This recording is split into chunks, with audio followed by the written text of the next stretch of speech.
we go. Got the microphone on. Hopefully I'm working here. Is that transmitting? Yeah, looks like it. Okay, I should be doing my thing. And everybody should be able to hear me. So welcome, welcome on board. On board, we say. Well, we're not on a board. We're just on a computer. Anyway, glad to have everyone here. Good to see all of you as you are coming in. And nice to have everyone on board. I don't know if you've seen my message earlier about our wonderful Arizona snowman. Can't hear you, Dr. Fox. Trotters in ears. Piggy, pull the trotters out of your ears. Somebody type that in there so she can see what to do. And oh, yeah, all fun. Anyway, let's see. Let's start out with first person in today. It was Sue. And Sue, of course, if you're looking to see what's going on, Sue stepped on the lizard's tail and then over him to get to the cookies. And there you go, Sue, you got cookies. Congratulations, Sue. And at least the lizard's tail didn't come off today. That's all good. Ooh, bubble wrap. Stop that popping. I hear it. Snap, snap, pop, snap. Anyway, welcome everyone. Glad to have you all on here. And nice to see everyone. And like I say, with the good news from our wonderful Arizona snowman, I did type that in earlier. And of course, he is still in the hospital, but his blood pressure is coming down slowly and will likely be released tomorrow. So we'll see what happens. So we'll let him get home and rest and do his thing, and hopefully he'll be good for a little bit, and we'll go from there. And they think they may have pinpointed what caused his blood pressure to go up. And of course, he uses a certain kind of inhaler, and that inhaler may be the wrong kind. It's kind of fighting with some of the other medications that he has to take. So hopefully they will get everything figured out and get going on that. So that is good news, and I'm happy to hear that, and hopefully he'll be able to have a little bit better stuff going on there. So I'm happy about that, and I'm glad that nothing worse has happened there. Because of course, with the extremely high blood pressure, that is scary. And I mean, most of us we kind of know what goes on when your heart starts beating a little too fast, and we know that it can only go for so long at a certain speed over the limit, and otherwise it will go have some problems. So anyway, Philomena, I just mentioned it a minute ago here. He's doing better. Okay, he's still in the hospital, but they're looking to release him tomorrow. So and that is doing good. It really is. So that is, yeah, but I just came on. Okay, well, yeah, hopefully we will be able to, won't have to mention it again here. So anyway, he's doing a lot better. That's the main thing. And that's what I'm concerned about, right? And hopefully he will be okay, and things will continue. And he'll be able to come home and smile and do all those nice things. Yeah, I was thinking of doing that, Piggy. I'm trying to actually find where I said that. That's quite a ways up there. Let me see if I can find it. Just give me a minute there. There, I will pin it up at the top. There we go. So it is officially pinned. So anyone who needs to read that, they can. And all good. And let's carry on with what we're doing. So we got Sue her wonderful cookies, and we'll say hello to everyone in the channel or in the stream, and we'll start out by saying hi to Sasha and Philomena and Lizoid. He can terrorize the chat room again. Welcome, Lizoid. You're just sore about a sore tail. And welcome, James Bong and Sue Hayes, of course, who got the cookies. Billy Bob Joe with his little pun up further there. Henry Nelson, welcome. And we got Sasha already. Sarah Miles also here, welcome. And John Raper made it in. Sandra Rockland is here. And let's see, who else we got? Billy Bob Joe. Yep. Mars 2028 is also here. Welcome. And still scrolling up, looking for more wonderful names. And from all the wonderful people. We got Billy Bob Joe. Mariano, welcome. And Mariano, we're going to teach you English, okay? That's important. We got to teach you how to say hello instead of hola. Say hello. Sebastian, welcome. And that's good to have you back on board. And let's see, who else we got in here? Scrolling up, looking for more wonderful names. Let's see.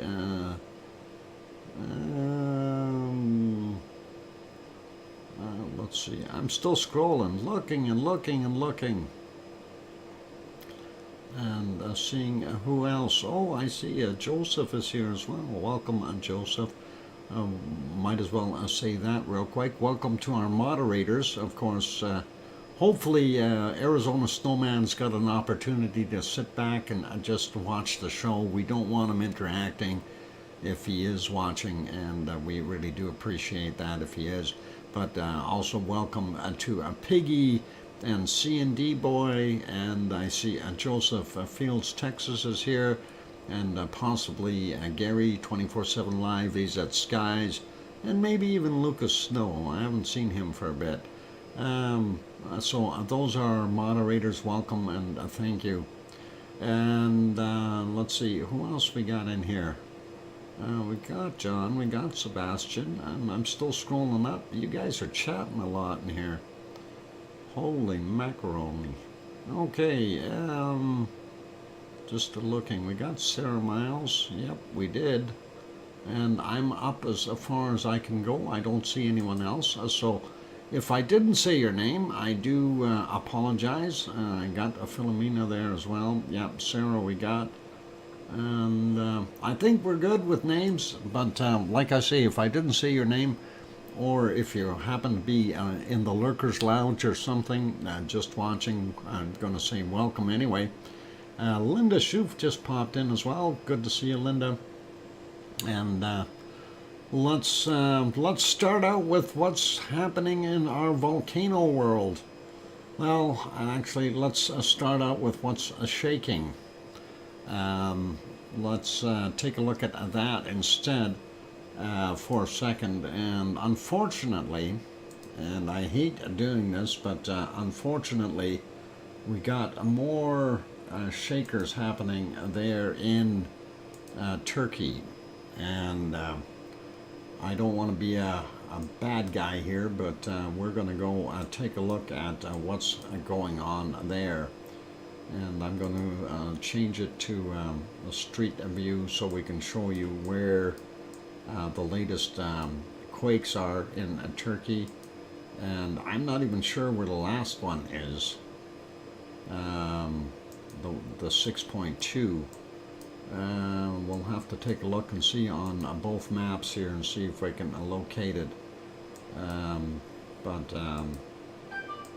Yeah, okay, let me,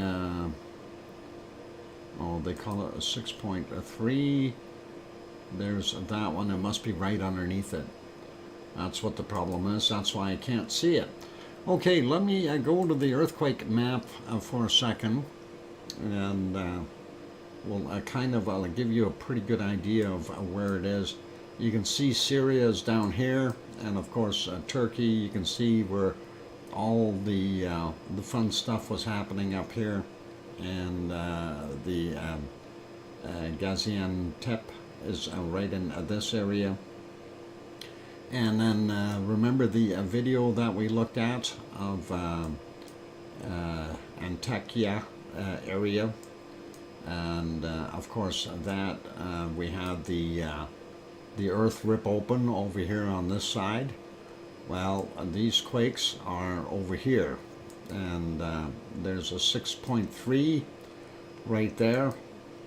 Actually, that's two quakes sitting there. There's a 6.3 and a 6.4 right on top of each other, and that is what has happened. And if you look at all these other quakes around here, they're all aftershocks, and that has just happened.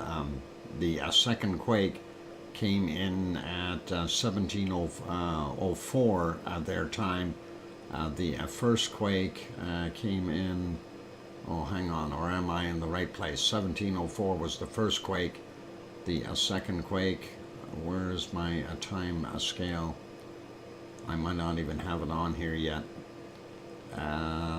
Piggy did send me that update, so let me refer back to the email, then I can tell you what it is.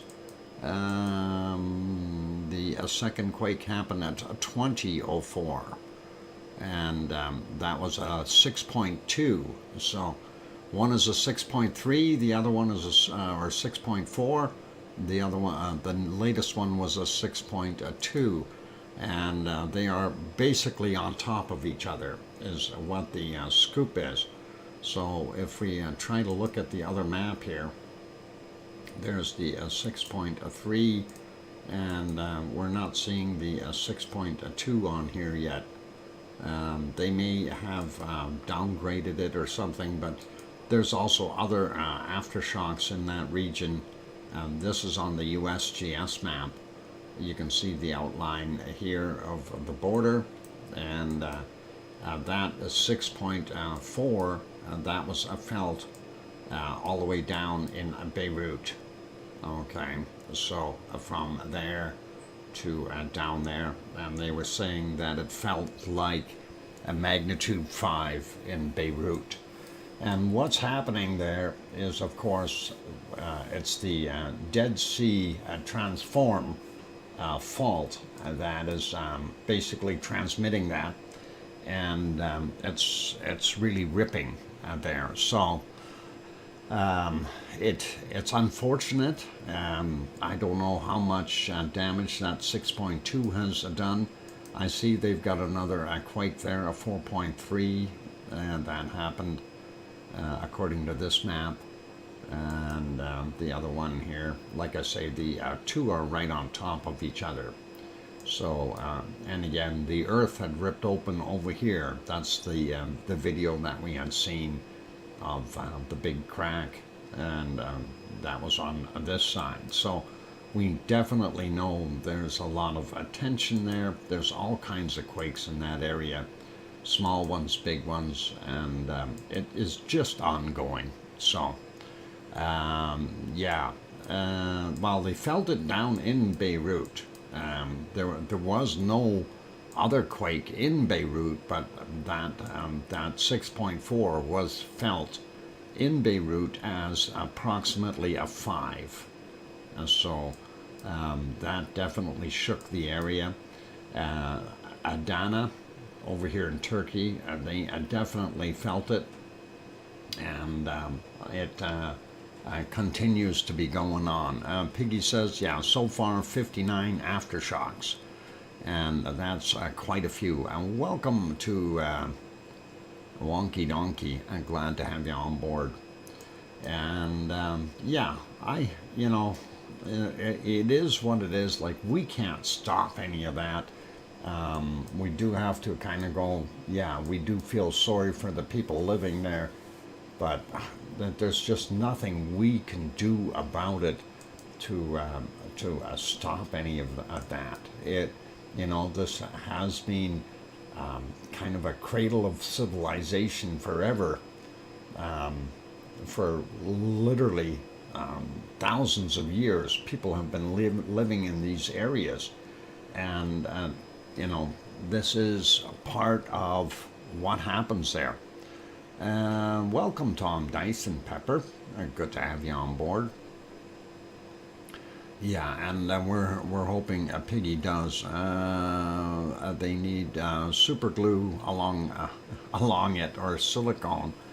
Yeah, something. I don't know if that's going to stop it from shaking, though. Piggy. Hataya. What is it? Hatya? Hatai, I think is how they pronounce that. But yeah, that's where the other one was. So yeah, it's a horrible thing that this keeps going there, and like I say, it's just beyond what we can do with it. Welcome to Sharon Stewart, and of course, now when I mention with that quake yesterday, and I don't know if you guys remember, yesterday during the show, we had this quake down here in the South Pacific, and I always wondered, like, with the antipod of, and when we say antipod, that's basically on the opposite side of the planet. You're going to have a reaction to a quake, and this one here definitely popped yesterday, and the antipod may take a day or two even to go to the other side, and not buffering here, Sue. Solid bit rates going out right now. A matter of fact, it's really, really solid. Hardly any movement in the bit rate, so hopefully it's not going to buffer long. Anyway, you take a look and see. Here's the Tropic of Capricorn, and you see the distance here, how far down it is. And if you spin the globe around, you'll see this is exactly the right distance up from the Tropic of Cancer on the opposite side of the planet. And this quake, of course, was near the Easter Islands out here, but they didn't feel anything, or, well, we don't know of anything there. But that's where it was, and this is where it ended up popping. I do believe, though, that our mid-Indian ridge, we had two quakes here as well, a 5.3 and the smaller one, a 4.9. And that may have been a predecessor along here, because that does push up and give pressure to these faults. And of course, this is the fault that basically that goes all the way through the Red Sea, right in the middle of it. And of course, you can see what happened with the Red Sea is kind of opened up here. I'm wondering if we're going to see that in a few thousand years. We're going to end up having some islands out here, and places like Lebanon and Turkey are going to pull away. Portions are going to pull away from the Arabian plate. Really, really hard to say. And here you can see an inlet as well, right along that plate. So you know, I'm just kind of hypothesizing there, but I'm not going to be around to watch it. But I think this may have put some pressure on to here. And if that is what we've got, the Arabian plate, of course, trying to push upward, and we see it pop. And that, in turn, what's going to happen if, you know, that pressure was released there? But that's going to push the Anatolian plate up here, and it's going to go either up. Well, we know it's going to move northward, but we also know that it is going to move westward, and it's going to get into the Aegean plate. So we're going to see some future earthquakes in the Aegean area, and I hate saying that, but that is, it's physics. I mean, you're going to push on something, something's going to react, and it's pretty simple, pretty straightforward. Mars 2028, Dr. Fox, the Mariana Trench, also lots of talcum powder going into the subduction zone. Okay, that allows the plates to slide easier without a massive earthquake. Maybe we should put it on into the faults. Well, I don't know if that can be done. That would take a lot of stuff, but that's going to be really tough to do when you got this guy here pushing in, you know, right into here. Like you see the way this pushes up on the Arabian plate. It's going to be real tough to try to control that, and that is scary. It really is, and it's just an area of the world. This is the way it is, and there's not much we can do. DJ4, welcome, and DJ, glad to have you on board. But yeah, so like I say, this would be the I don't know if you want to call this the antipod to this quake, but it certainly looks like the other quake happened first out here in the Pacific, and then we have this one here. But I think this one would have had some pressure pushing up on the Arabian plate, and it definitely would have added to the dilemma of getting that 6.4 in there. They're calling it a 6.3 on this map. They did, though, in the shaker map, the shaker are showing as a 7, so that's kind of important. So you got to remember, you've got both intensity and the shaking going on, like two of them there. So let's see. Oh, okay.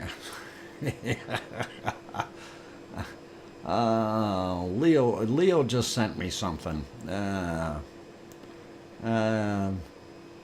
I don't know. Leo. Leo. Okay. We got to show that. That is important. Leo was trying to do prep work for his barbecue today, and I'm going to show you the end result. Leo, I don't know if you want to be proud of that. Let's see if we can save that. What are we going to call it? Pardon me, I'm going to call it accidental lava. Oh, I'm going to show you guys that picture. That's Leo's cooking, give me a second here. Whoop, and that didn't work. Let's try that again. Okay, and I think I know what we really need to make sure that Leo doesn't cook. Oh, hang on. There it is. Okay. So Yeah, if you ever want to do a school project, just go talk to Leo. He will show you how to make your own lava on top of the stove. And there's your accidental lava. Way to go, Leo. So when did you make this? Oh, that looks just horrible. What was that supposed to be, Leo? Something is burning. Yeah, okay, and we have a lot of bad days, Leo. Oh, that came today? Oh, wow. Yeah, well, you've got some fine looking lava there. It definitely looks real. And How to Make Your Own Lava by Leo Carlson. You bet. Yeah, I'll be off now. Hagging everyone. Okay, DJ, take care. All right, thanks. And what is that? Megan's shuffle. Yeah, I think we're gonna have to take Leo's barbecue away from him. That's a little too much. Oh boy. Anyway, thanks for sharing that, Leo. That's an awesome picture, and all cool. And we do like it. Good for a chuckle, guys. So, anyway, let's get back to our wonderful stuff. And burnt souffle. Yep, it definitely did look burnt. And if that was a souffle, it was the lava souffle. Diane Craig made it in. Welcome. And OneFish26 also here. Welcome, you guys. Glad to have you on board. And let's see. We're looking at canned lava, because our real lava, and I will go back to the live stream. Well, we can actually see something right now, but the live on occasion goes into really bad views here, so we have to watch out for that. And let's see what else we got going on here.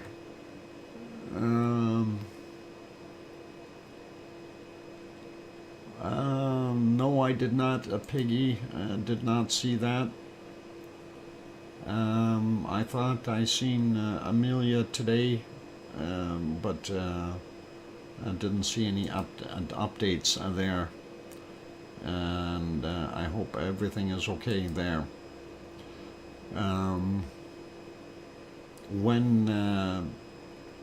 When was that update, Piggy? I didn't get any news. If you want to email me that, just let me know when that was. That would be okay. Anyway, yeah.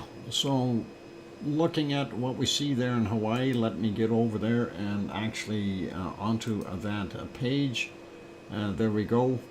And that's kind of what we've got. We do see some lava coming out. Visible lava. Let me get my hamster working on that stream, and there we go. That should work. I do see right in here some hot lava moving in. Okay, I will have to, and we'll see. Anyway, do see it there, and unfortunately, because of the smoke and the rain and the steam, and it's going to be really tough to really make too many comments here. When we looked at some of the other views, it was just horrible. And this, of course, is the south camera from earlier. Going to refresh that, see if it's a little better. Yep, it is. And here you can see the southeast lava pond, and of course you can see that there is no lava in there, or at least not much. nothing fresh anyway, and that's kind of what we're looking at. So it's drained. It looks like a continental map of some sort, where they've drained the ocean of lava, and that's kind of what we got. But during the night, it still does show up as a glowy area, so that is interesting. And this is where that backstop was, and the vent that was flowing out into it. So we do see that a channel in there as well. But you see all that steam, and that definitely had a big impact on what we were able to see today. This one, I don't know if we can do much with it. Yeah, this is kind of the other. I refreshed it, so there's our old lava pond, or the west lava pond. The southeast one here, of course, being empty. Levels are fairly down. We don't see anything new on this side of Pig Island. We do see some smoke from the other vent over there, and possibly from the vent over by our Lavigator, but that is smoke, not a steam. The rest is pretty much steamy. We do still see a lot of steam on this side here in the front area. Let's get rid of that little banner here. Hang on, and there we go. So that steam there, really interesting looking, and kind of makes the guy wonder what is going on. Quick peek at the thermal, and when we look down on the bottom, we don't see any hot stuff here. And when we look up at the top section, we don't see any open lava. We can see where that central area was. It does have a little bit of glow to it, and of course we are still seeing a little bit of glow right there where the Lavigator is. From the other vent, and we do see some glow there, and I don't know if that was another vent that opened or what it was. Let's refresh that, see if it's any better. Well, it's a little bit better, but we still don't see much. But there on that end, I'm wondering if there was another kind of a pipe coming up there or something. But yeah, Lavigator's sitting right in there, and that's where the other vent was. And not good. So, we're not seeing a heck of a lot going on there. And again, I'm checking the bottom here. We don't see anything there either. So things are quiet that way. All good. Thank you for the 3-minute warning, Piggy. And let's see. I did get that other email 4 hours ago. Oh boy. Okay, I get it. So yeah, Amelia's area, of course, they're getting lots of flood, and she's got family that she has not been able to get in contact with. So they are kind of missing, and of course I can see her being quite upset. So hope, fingers crossed for Amelia, hoping things are okay there. Or will be in the flooded areas and stuff. It's horrible when we have some of our lava family having problems, or anyone having problems. So yeah, all the best to Amelia, and hopefully she gets a hold of her family, and hopefully they're all safe. And it's kind of nasty to be seeing that, but not a heck of a lot we can do about it. And I'll try to find out a little bit more. But yeah, it is what it is. This Earth, of course, has been crazy the last little while. It's really, kind of just horrible. I mean, you take a look at the people in Turkey and Syria. We've lost over 46,000 people there, and possibly even more. The numbers are going to go even higher yet with these newer quakes, and now we've got vast amounts of flooding happening in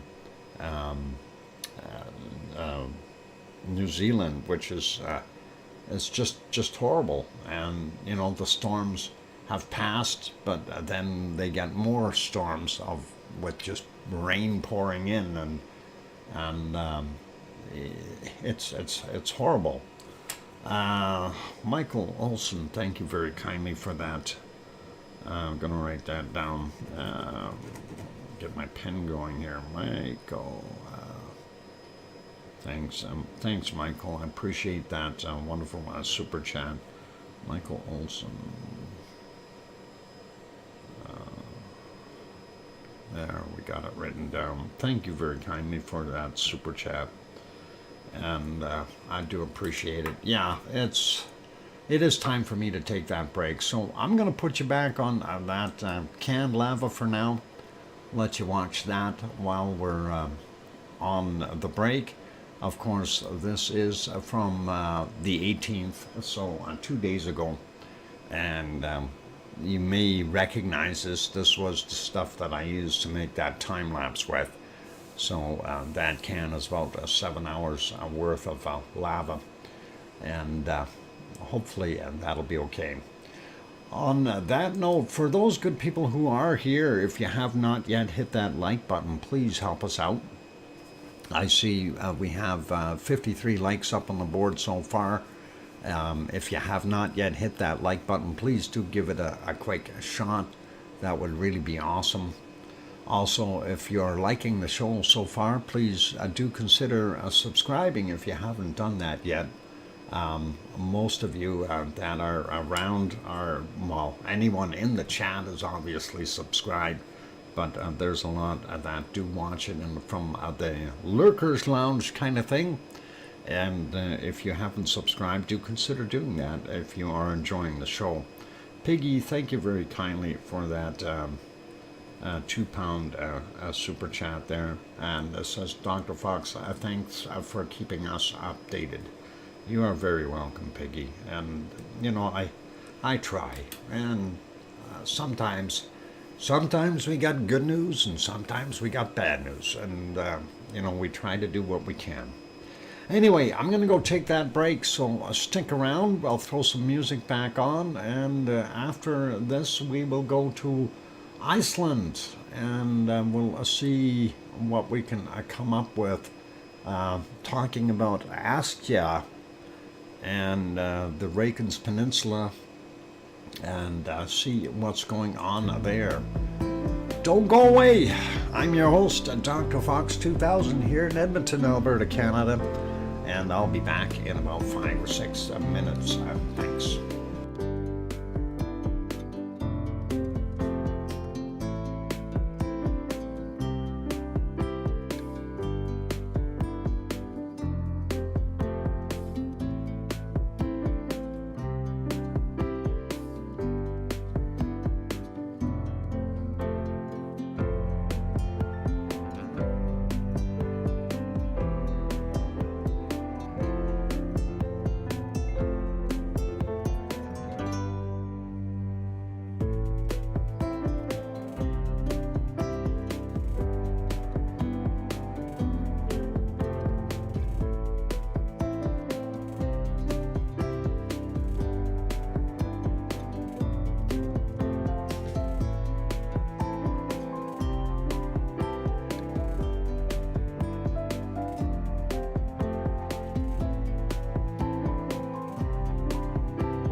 there we go. I've got the microphone back on. Welcome back, everyone. I'm your host, DrFox2000. You're watching a VolcanoX live stream.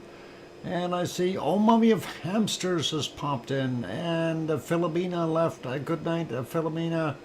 And not sure what you were. I'm out of here. I'm baffled right now by. Okay, not sure why you're baffled, but okay.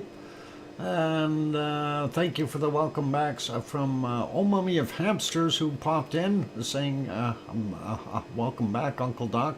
And thanks Sue and Leo and Mona Alfano, hi to you, and thank you.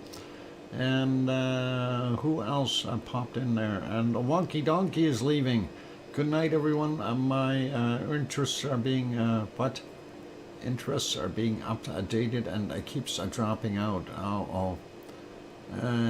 Your internet. All right. Thank you for returning, Dr. Fox. You are most welcome. And let's fix that up. There we go. And we'll take care of that real quick.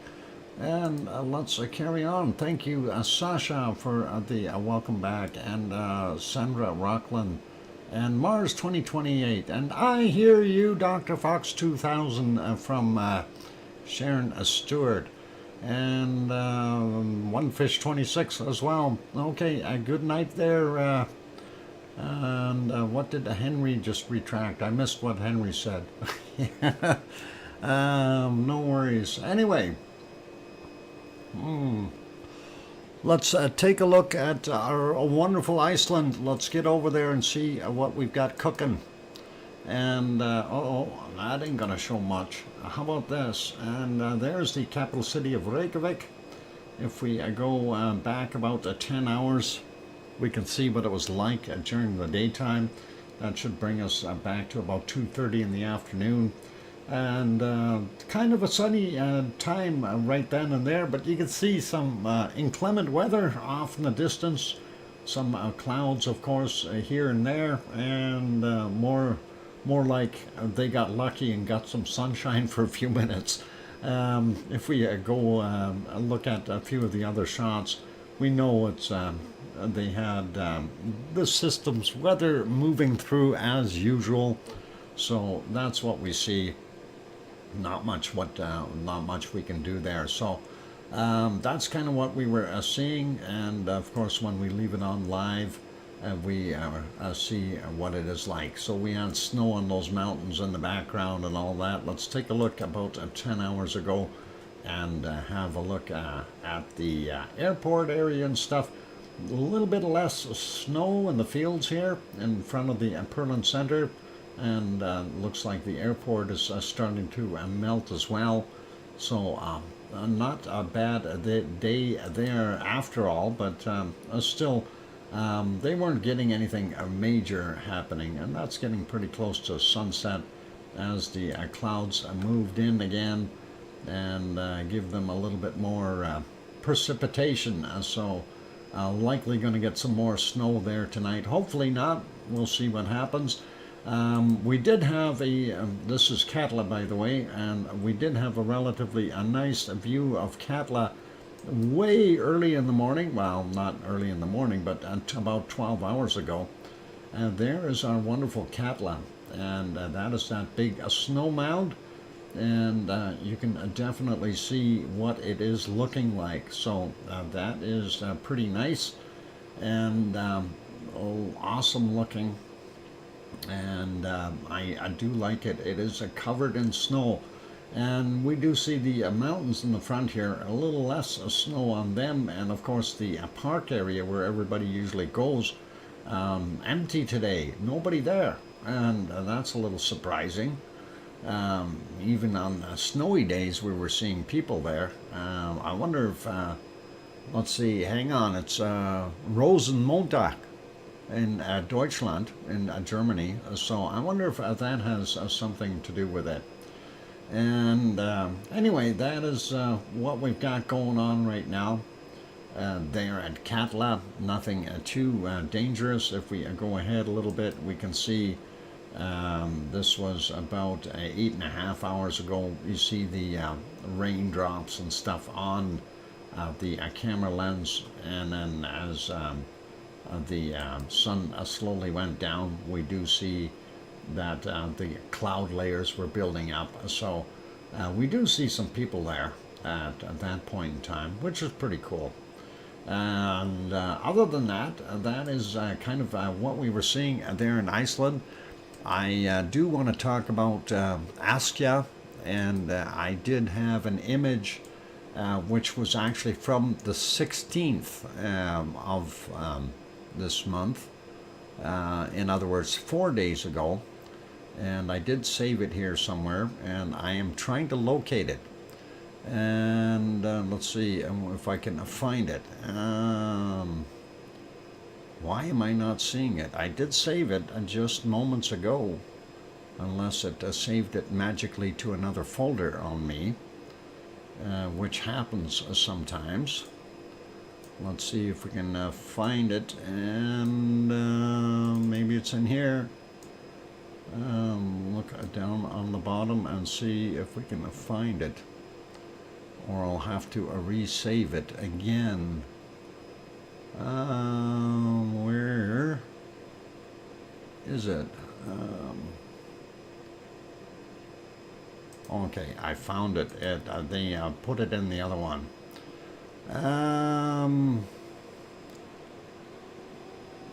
There we go.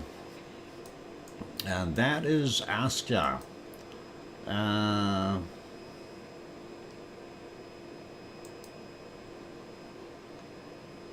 Yeah, I don't know why this guy keeps popping in here.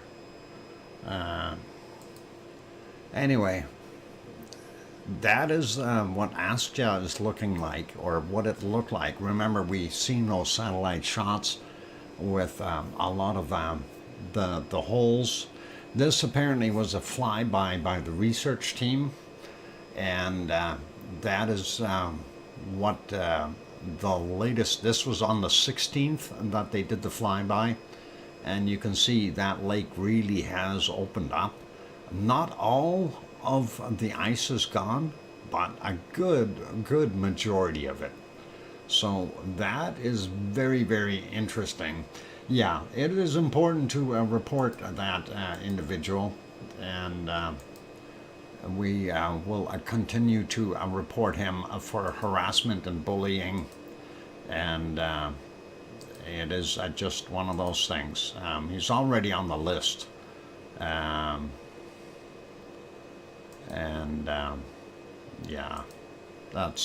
it's just, I don't know what's with that guy. He's obviously got some kind of a problem, a mental issue of some sort. Thank you, Sarah. And yeah, the more that report them, the better off we are. So obviously somebody has got some missing some kibbles and bits upstairs, as far as I'm concerned. Anyway, let's carry on and take a look at the harmonic tremor charts. Since we're looking at Askia, we're going to have a look at those right away. And I just want to do a little bit of maintenance here as we're keeping up.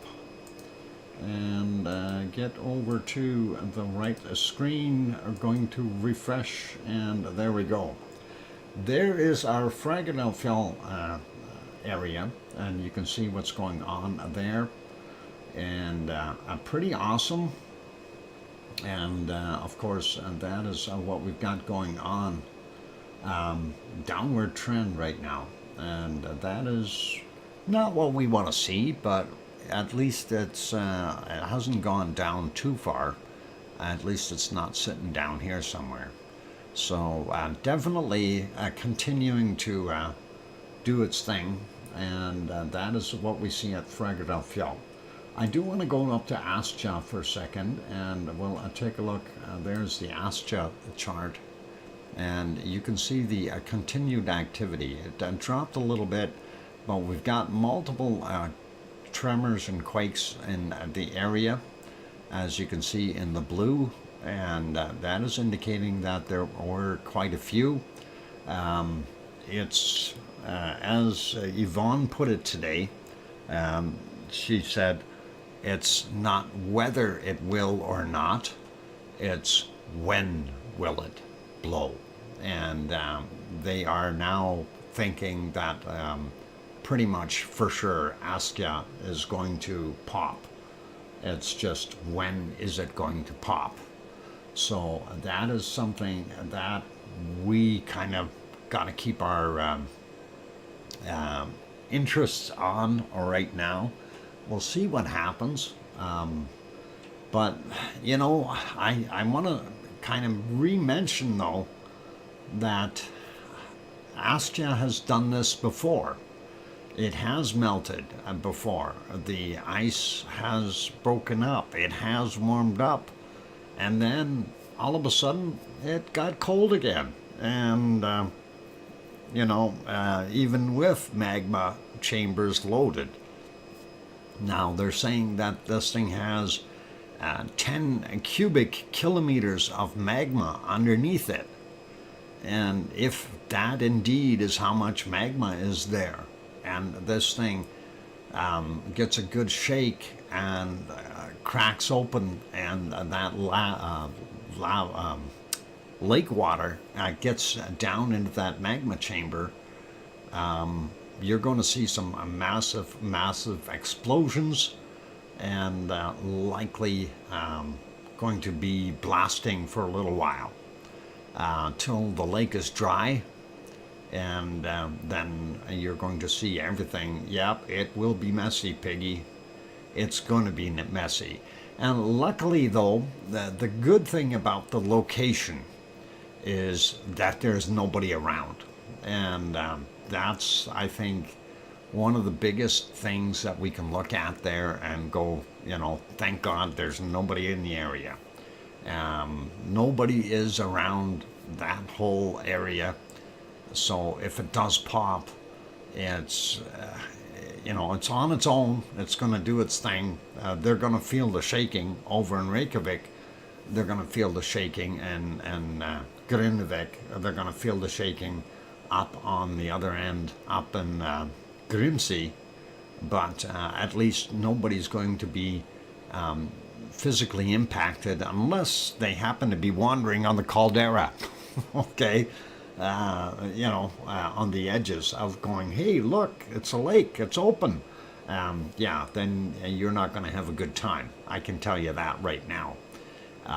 That will be, you know, the best way I can describe it is hunga tunga hunga ha'apai on land.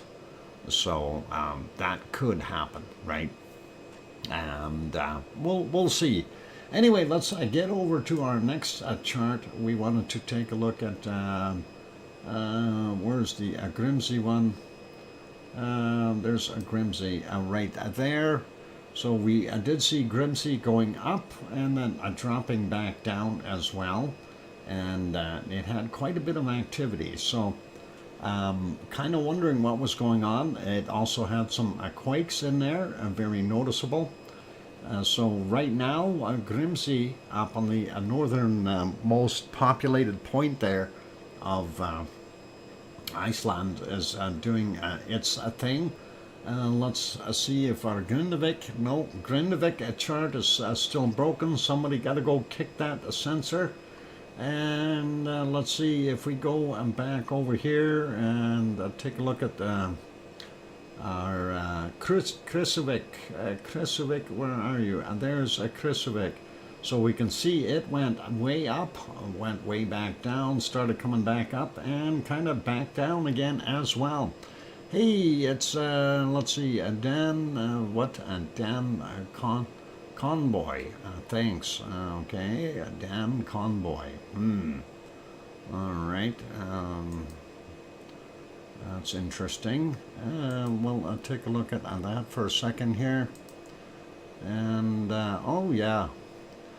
Dan Conboy, have a nice day. You are definitely a convoy. Goodbye. And we'll carry on.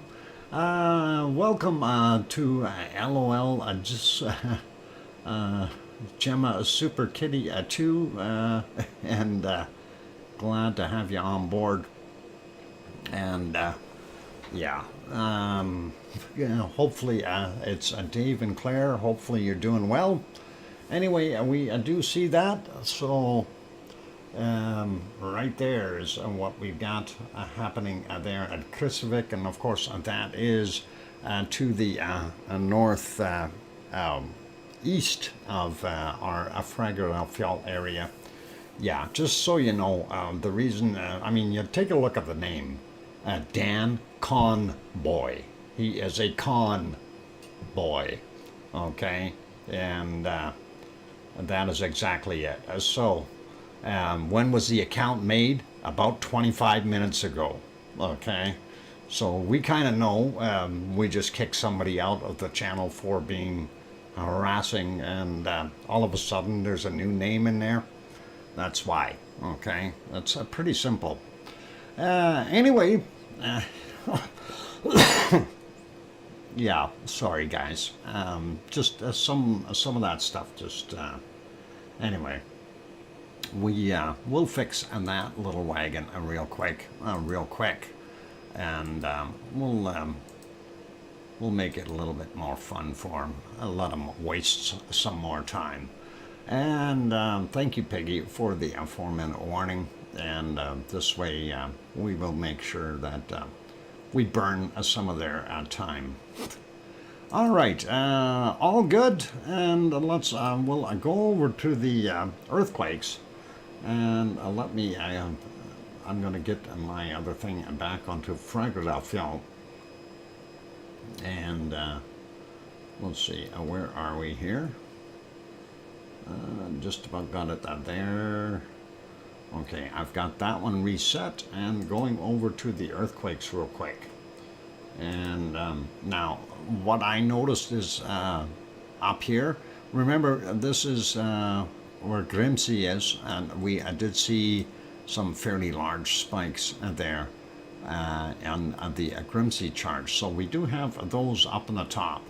And we'll take a look at them right away. The thing is, you know, for what's showing on the chart here, we got 25 quakes for the day.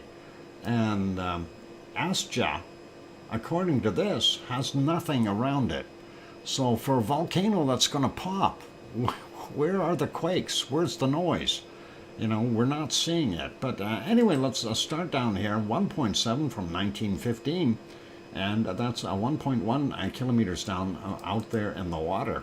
And that is, let's go to the next one. If you're not familiar with the Reykjanes Peninsula, this of course is Reykjavik, the capital city. Over here is Keflavik, the international airport, Keflavik, the town, Reykjanesbær, Jarðvík, and Grindavik right there. And then of course we've got the Blue Lagoon and the power plant right there. So that is kind of where we are. And then of course this wonderful shape here, that's our Fragerfjall area, and that of course is where Ragnar is and Siggy Fisher. But we're not seeing any activity there at all earthquake wise. First quake is way over here, 0.6, 7.4 kilometers down from 2053. And the next quake that we see is over here at Katla. And Katla was completely quiet yesterday. We do see this at 2.14, 1.5 kilometers down from 1541.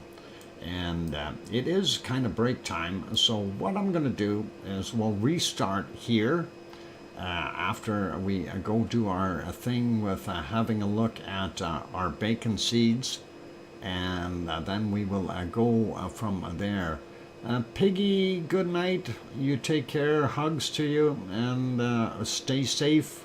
Okay, and just remember, make sure you got everything ready to go, just in case you get some quakes there. And you know, the potential is very high. So, but hopefully you sleep well without any quakes and noise and. I don't know, does Thistle snore? I just wondered about that. I hope not. Yeah. Anyway, On that friendly note, let's put it on to the lava. And this, of course, is canned lava from Kilauea on the 18th, 2 days. And we'll see what we can come up with. After the break, of course, we are going to have the bacon seeds. So for right now, all those good people, if you have not yet hit that like button, do consider hitting it. And also, if you haven't subscribed yet, do consider subscribing. That would be awesome. And on that friendly note, I'm your host, DrFox2000, here in Edmonton, Alberta, Canada. And I will be back in about 5 or 6 minutes with bacon seeds. Yay! Don't go away. Thanks.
And there we go. Microphone is back on. Welcome or welcome back, everyone. I'm your host, DrFox2000, and you're watching VolcanoX live stream.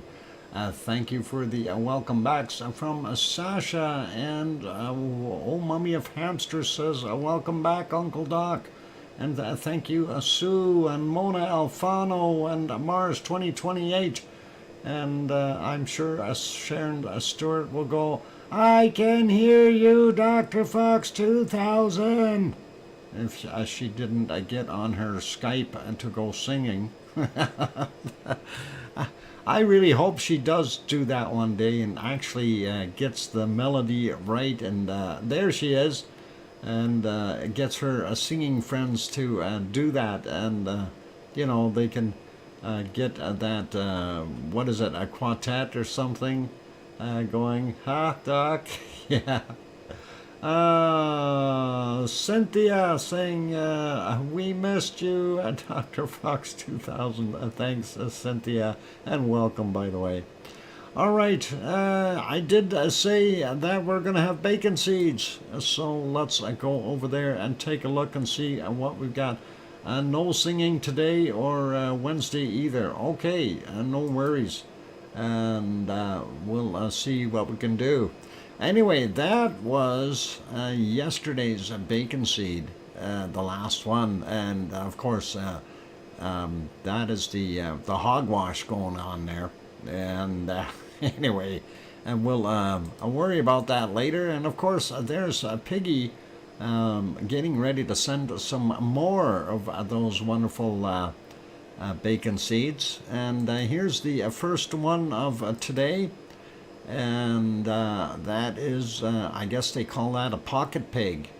And look at the smile on that little guy, and he likes being where he is. He looks pretty darn good. La la la, sing in the shower. Okay. I don't sing in the shower, by the way. Yep, Henry says a formal coat. Definitely a pretty awesome little bacon seed. Looks happy and content. Next one is this little one, and that's got a nice shiny snout bopper on it and a smile, and kind of an orange bow on the side there, and that looks pretty cool as well. Gotta love those bacon seeds. And let's get to our next one. And this one is playing with a little kitty or tiger or something. And that is a nice looking little bacon seed as well, with trotters going. He's on the dating game show. Yeah. Piggy Room. All right, so let's see what we got for our next one. And a nursery, yep, possibly. We'll go to this one. This one is in the great outdoors, doing some sniffing, doing what they do best. And a smile on his face, sniffing some leaves and stuff, going, hey, can I eat this stuff? And that is all awesome. This one's got kind of grayish hair, though. I don't know, a little spotty, and some fur. Smelling nature, always gotta love it. And our next bacon seed is this one. And I don't know, did we see this one before? I don't know. They all start to look alike after a while. A little snout bopper, a kind of a chocolate fur in some spots. Yeah, that is a painted pig. Yeah, he's painted, but he's real. We know this guy. Okay. Yeah, I think we might have seen him before. But that's okay. We have so many bacon seeds that, you know, on like out of, we're up over 2,600 now.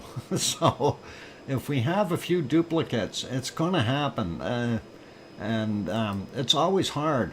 Anyway, this next shot, and I was thinking of putting on some captions here, but these four chef piggies are deciding what they are going to cook for dinner.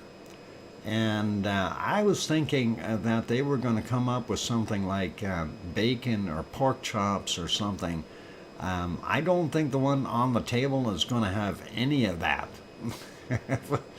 And yeah, the Chef Piggies.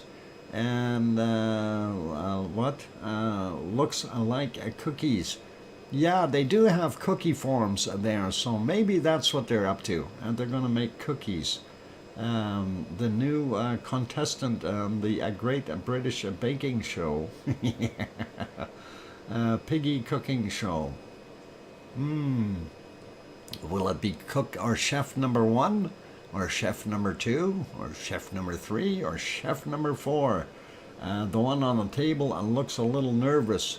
Yeah, I think that, well, it's either that or he's the announcer for the cooking show.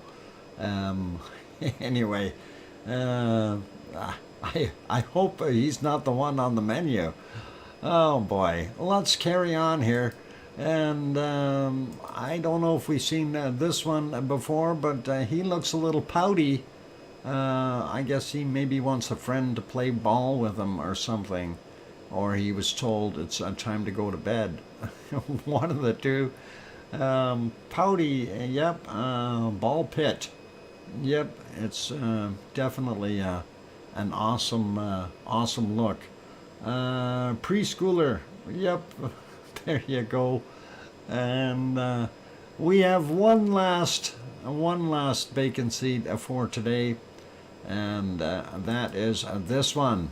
And he has his teddy bear right beside him, and looks like he is maybe getting ready to drag him to bed and go for a nap or something. But those are our bacon seeds for today, you guys. And thank you very kindly, Piggy, for sending those in. You're awesome, and thank you very much indeed. You know, there's some awesome bacon seeds, and every once in a while we expect to have a duplicate. So I'm, as I said many times before, if it happens, it happens. And it is just the way it is. Like I said, out of 2,600 plus bacon seeds, we're going to have a few that have been seen before. So, and I'm surprised we don't get more. Okay, it's just an astronomical number of photos. So yeah, that is indeed a lot of bacon seeds, 2,600 plus. A matter of fact, the number on this one is 2647, and I've been numbering them as we go along. So, you know, even if we have 150 duplicates in here, that's still 2,500 bacon seed pictures, and that is a lot.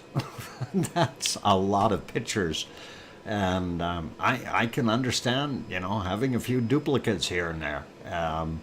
We don't all remember what we see, but gonna need a new hard drive soon. Yep. Yeah, that folder is actually very busy, and that one for I have the bacon seeds, I'll tell you. Anyway, let's get back over to Iceland, and we'll carry on with the earthquakes. We kind of cut off right in here, so let's have a look and see what's going on. So this around Grimsvatn. There's a Grimsvatn right there. Hey, thank you very kindly, Billy Bob Joe. Billy and Bob Joe, that is very kind of you, and to throw in a $5 super chat. Really do appreciate that wonderful support, Billy. Pepsi for you, thank you very kindly. I do appreciate it. And thanks for the super chat. Okay, a quick peek here. 1.1, 5.6 kilometers down from 1947. And then we got a 0.99, and then it's 3 kilometers down from 1451. And a 0.4, 6.3 kilometers down from 2239. And there's a Grimsvatn right there. So gives you a pretty good idea. We only had one over here at Bardabunga. and that is this little quake here, Bardabunga, or this volcano. That's the caldera for it, by the way. It's fairly large as well. 1.5 in magnitude, 1.1 kilometers down from 1914. I think that was a fine year. We'll have to ask our wonderful Irish monk. And remember, we looked and there wasn't a quake here earlier, but we do have a brand new quake, a 0.4, and it is 500 meters down, and it is from 108, so on the 21st. My future, and definitely just happened about, what is that? That'd be about 11 or 12 minutes ago. And that is what we've got. So that is a very new quake right beside Askia, and it's only 500 meters down. So that is interesting. And this is what we're going to be looking for to see if the next batch of quakes around here are coming shallow. And that may indicate some type of an eruption. We do see over here at Herdebreit, we do see a few. We've got a 0.1, 5.2 kilometers down. That's from 2112. Then we've got this 0.77, 2.5 kilometers down from 1542. And from 2329, we had a 0.3. 5.2 kilometers down, so nothing too close to the surface, not like this guy. And we'll see this one here is a 0.2, 10 kilometers down, and that is at 1648 for time. And let's go up here and take a look and see. Well, let's grab these first over here. 10 kilometers down for this 0.76. From 1455, and then the other one here is from 1520, saying it's a 0.81, 10 kilometers down. We'll grab that 1.1 to the north here, 5.2 kilometers down from 3 minutes after 1900, and we'll kind of work our way into the mess. 2217, we had a 1.3, 12.7 kilometers down. At 2328, we had a 0.9, 5.2 kilometers down. Then a 1.2, 4.5 kilometers down from 1840. And let's zoom in here a little bit and see what else we've got in that pile. And we'll zoom a little more there. That way we spread them out. We'll grab this 2.24 up at the top here, 4 kilometers down. 1841 was the time on it. This is a 1.5 from 3.4 kilometers down, 21 minutes after 2300 or 11 p.m. Then we've got a 2.61 from 2.4 kilometers down at 1844. We'll go way over here, 1.5, 15.2 kilometers down, and that came in at 1752. And let's see, I'll get to your comment there in a second, Mars. 1848, we had a 1.49, 2.3 kilometers down. This from 1601, 1.24. 10 kilometers down, we got this 1.5, that is 25 minutes after 11 p.m., 2.3 kilometers down, and then we've got this 1.4, 2.4 kilometers down from 1157, or hang on, 37, 27, there we go, 23, 27, or 11:57 p.m., and that is all by that little island down there. Very interesting. And we got all the other ones, so we'll leave those be. There's the island of Grimsey, so that gives you a pretty good idea where that is located, and that should be all okay. All right, looking at what Mars 2028 said, is it possible that Askia will do that clan, Three Sisters, is doing and a slow fill with magma over several decades without an eruption or even an earthquake? Mars, I don't believe so. What I'm going to turn around kind of say, like, I mean, we know they're unpredictable, but the amount of magma that is underneath Askia so far, right now, is about 10 cubic kilometers of magma. So 10 cubic kilometers of magma underneath it is quite a bit of magma. And for it not to pop at this point in time, I don't know. I'm gonna say it's gonna pop. I don't think it's going to go back to sleep. I don't think it's gonna go sit for a while. I think we're gonna see it, whether it is in a day or a week or a month. That is a different story, but pretty much everyone is saying, yeah, it's gonna do its thing, and I don't know 100%. I mean, I'm not a volcanologist, right? And when I talk to the volcanologist, like when I talked with Yvonne, she said, it's not a matter of if, it's a matter of when it's going to pop. So that is one of those things. And with that much magma already underneath it, and the fact that we're seeing things like, basically the melting of the lake, the temperature increase, that would be a pretty good indicator that we've got magma starting to move upward. And whenever you see that, that is usually an indicator that we're going to see something. And as we kind of showed that photo earlier there of the flyover from the 16th, showing that lake being pretty much clear of ice. I mean, yes, it still has a little bit of ice, but what's going to happen? Thanks, Tom. I got that 5-minute warning. So what's going to happen with it if we're seeing that temperature increase? What I'm concerned with is, how is it going to happen? There could be several different things that could happen. We could see a surface fissure open up, and we could see something not necessarily in the lake. We could see the lowlands in this area.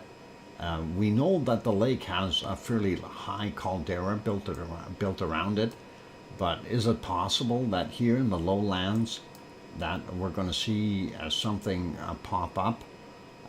That is a possibility, or some of the other areas that are lower laying.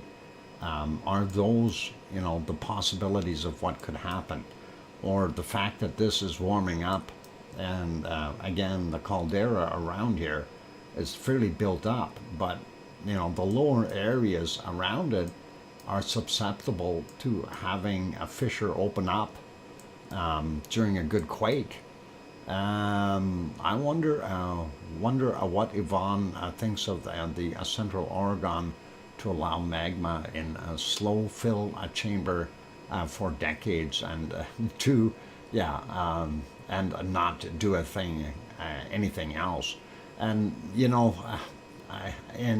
because I can honestly say I've read a lot of stuff on the Three Sisters, so I can make the comment of, you got a point. We've seen the magma build up for literally decades, and nothing has happened. We've seen the ground rise, and nothing has happened. But is it going to turn around and pop? We don't know. Somewhere along the way, if we get a decent quake in the area, that could all change very, very quickly. Because all you need is to make a soft spot for that magma to push upward if it has reasonable pressure. And if that is the case, then look out. We're going to see something.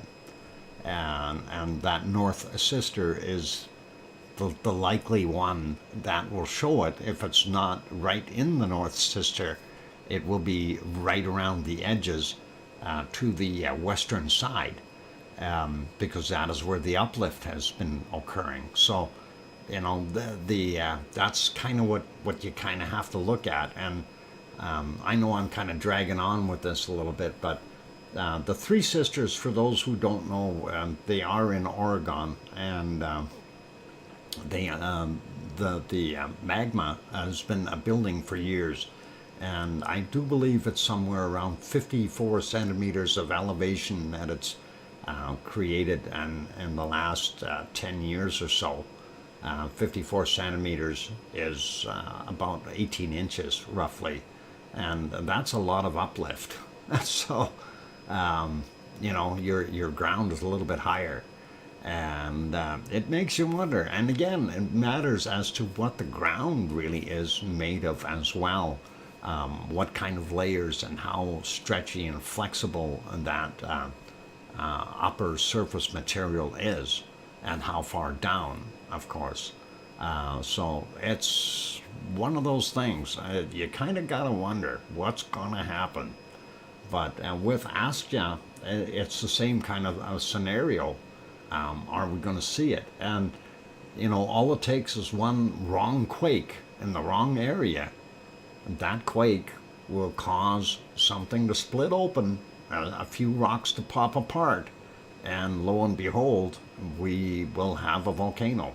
And I'm thinking, you know, if it does, it's going to do it at Askia. It's going to end up doing it in the lake. And I think we're going to see some pre-magmatic kabooms. And in other words, we're going to see Hunga Tunga Hunga Ha'apai on land. Okay, that's what I'm thinking. Anyway, it is break time, you guys, so I'm going to do that, and we're going to take that break. We'll put you back over to the canned lava from our lovely Kilauea Volcano West event. That was reactivated a couple of days ago, and on the 18th, and we'll do that. By the way, somebody type in exclamation eruption, and you will see what the latest news on our lava workers are, and our Siggy's lava workers, and that'll be good. Anyway, for those good people who are here, please do consider hitting that like button if you haven't done so already. And also for those good people who are here in the Lurkers Lounge kind of thing, please do consider hitting the subscribe button if you haven't done that already as well. And yeah, One Fish did it, and as it says, input understood, update on Siggy's lava workers. They are presently on en route to Iceland. They are planning Askia's eruption while on the slow boat. We'll update soon. Okay, so yeah, that's interesting. I guess Nightbot's been keeping on top of things, but he doesn't have proper English there. They are presently on en route. I could understand en route, but not on en route. But okay, well, Nightbot, you better learn English. Yeah. Oh, too much fun. Okay, I'm going for the break. Don't go away. Keep smiling. Be good. Play nice in the lava. Here comes some music, and I'll be back.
we go. Welcome back, everyone. I'm glad to have you all on board. I'm your host, DrFox2000. Hey, Irish Monk just popped in. Welcome, Irish Monk, and you're never too late. You're always early, no matter what. You're a little late. You missed the bacon seeds, and you missed Piggy and all that, and you missed the pink elephants and stuff like that. But you're all good. Welcome, Irish Monk, and thank you for the welcome backs from Sue and Oh Mummy of Hamsters and Kananaskis Country and Dave and Claire and Mars. Hi, late, I'm a fish. Yeah. Oh, way to go, one fish. And thanks Mars and Sasha, and I think we've got everyone now. A dad joke, okay. Unfortunately, dad joke don't work here. Yeah. And of course, Sharon Stewart going, I hear you, Dr. Fox 2000. Thank you. Oh, let's see. Anyway, let's carry on. We're going to go. Thanks, Cynthia. We missed you, as you say. That's all cool. But I'm not going to yell that out because I'm going to lose my voice if I do that. Anyway, let's carry on with our other volcanoes. We're going to pop over to this place real quick there. And this is just in time to practice my Portuguese. There, we are on the island of São Jorge. São Jorge. Did I do that right, Irish monk? Or it's Sao George in English. Anyway, the harbor all lit up, and one of the towns here, you can see the lights off on the other island of Pico Island across the strait there. That's about 18 kilometers across. Just so you know what it looks like, is kind of like that during the day, and but not today. You have to sing it, Dr. Fox. I have to sing São Jorge. It is a São Jorge. Okay, never mind. That is not going to work. Oh, next one. There we go. Oh, okay. There we go. We've got the little bay. We are past our witching hour, so we can't see any waves splash. Okay, that should be back on now. Let's see if we can get some audio going. And oh, mummy of hamsters, good night to you. And hopefully I'm broadcasting and you can hear me. And that should be back on. Computer froze, he's rebooting. It should be yakking right now already. So let's see. 5x5, excellent, thank you. That was actually pretty quick, and welcome DJ. And okay, hopefully I am back, and we can see what we've got there. No quakes for today on the São Jorge, and I guess my singing was what killed the computer, so I'm not going to sing anymore, okay, I promise. That is what did it. I gear you, Doc. Okay, you gear me, Mona Alfano? I hope not. Ah, boy. Anyway, let's refresh this real quickly, and we'll see what we've got for quakes in the Azores, other than on São Jorge. And we won't sing it. I do see one here 10 hours ago on Terceira, and that is a 2.0. It was a surface quake, so that is right on the island, and right in the volcano actually. And that, of course, is our suspect volcano that may eventually pop. And it is sitting quiet. We do see another one 6 hours ago, 2.0, 1 kilometers down, and that is very close to San Miguel Island. And then we do see a larger one here, a 3.8, an hour and 55 minutes ago, and that was 3 kilometers down. So that is definitely telling us that we've got some movement in the area. And of course, there I zoomed out so you can see where we are in relationship to everything. Up here is where Iceland is, the Reykjanes Ridge, and then of course the Mid-Atlantic Ridge. And those quakes were all along the East Azores fault. Of course, this is Portugal, this is Spain, and you got France over here, England, and of course Irish Monk. And Irish Monk, I hope you were able to do some more moving there and got yourself all going. He's over here waving at us.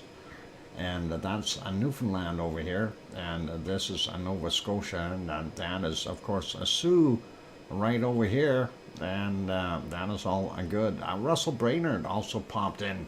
Welcome, Russell. And DJ saying, what? I've arrived and you were having issues. Buffering. Okay, I hope everything is good.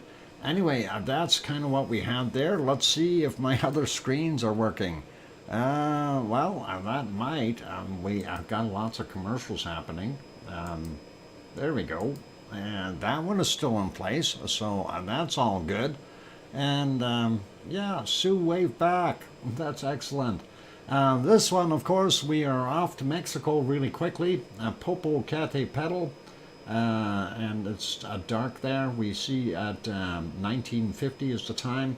If we go back just a little bit, we know that it's been kind of ongoing and blowing gaseous material out just about continuously from about, where is it, from about this eruption onward, and that is at 1848 when it started, and it's been going ever since. So you see it popping out there. I'm advancing it just 5 seconds at a time, but it up to now, so it's almost an hour straight that it's been throwing out a bunch of gases, and then prior to that it had taken a little break, but it was almost continuous the entire day. And we take a look here, 1458, it was doing its thing, and you know, it doesn't matter where we check, it was off-gassing and throwing out a bunch of gases. So this thing is really getting ready to do some dancing, I think. We do have to keep an eye on where it does the major plumes. This one from 1234, and it had taken a little bit of a breather before that, but it's almost like continuous coming out of there. So I'm just hoping it turns the valves open a little bit more, and starts giving us a lava show, because that's really what we want to see come out of this volcano. And even early in the morning, you see that pluming out of there, and that is pretty awesome. That was at 7:22 in the morning, or 7:20 roughly, when that one started. Unfortunately, we can't go back too much further.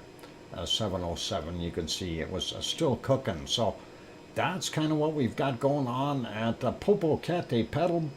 That is 70 kilometers south of Mexico City. One of the I think it is the highest mountain there in Mexico, and that is what it looks like right now, this very minute. So pretty awesome. Next one we're going over to is, of course, our Fuego, and that is in Guatemala. And Fuego always loves to tease us a little bit by hiding in the clouds. And then on occasion we get a nice blast coming out of there. Going back a few minutes here, we did see a relatively nice one. There it is.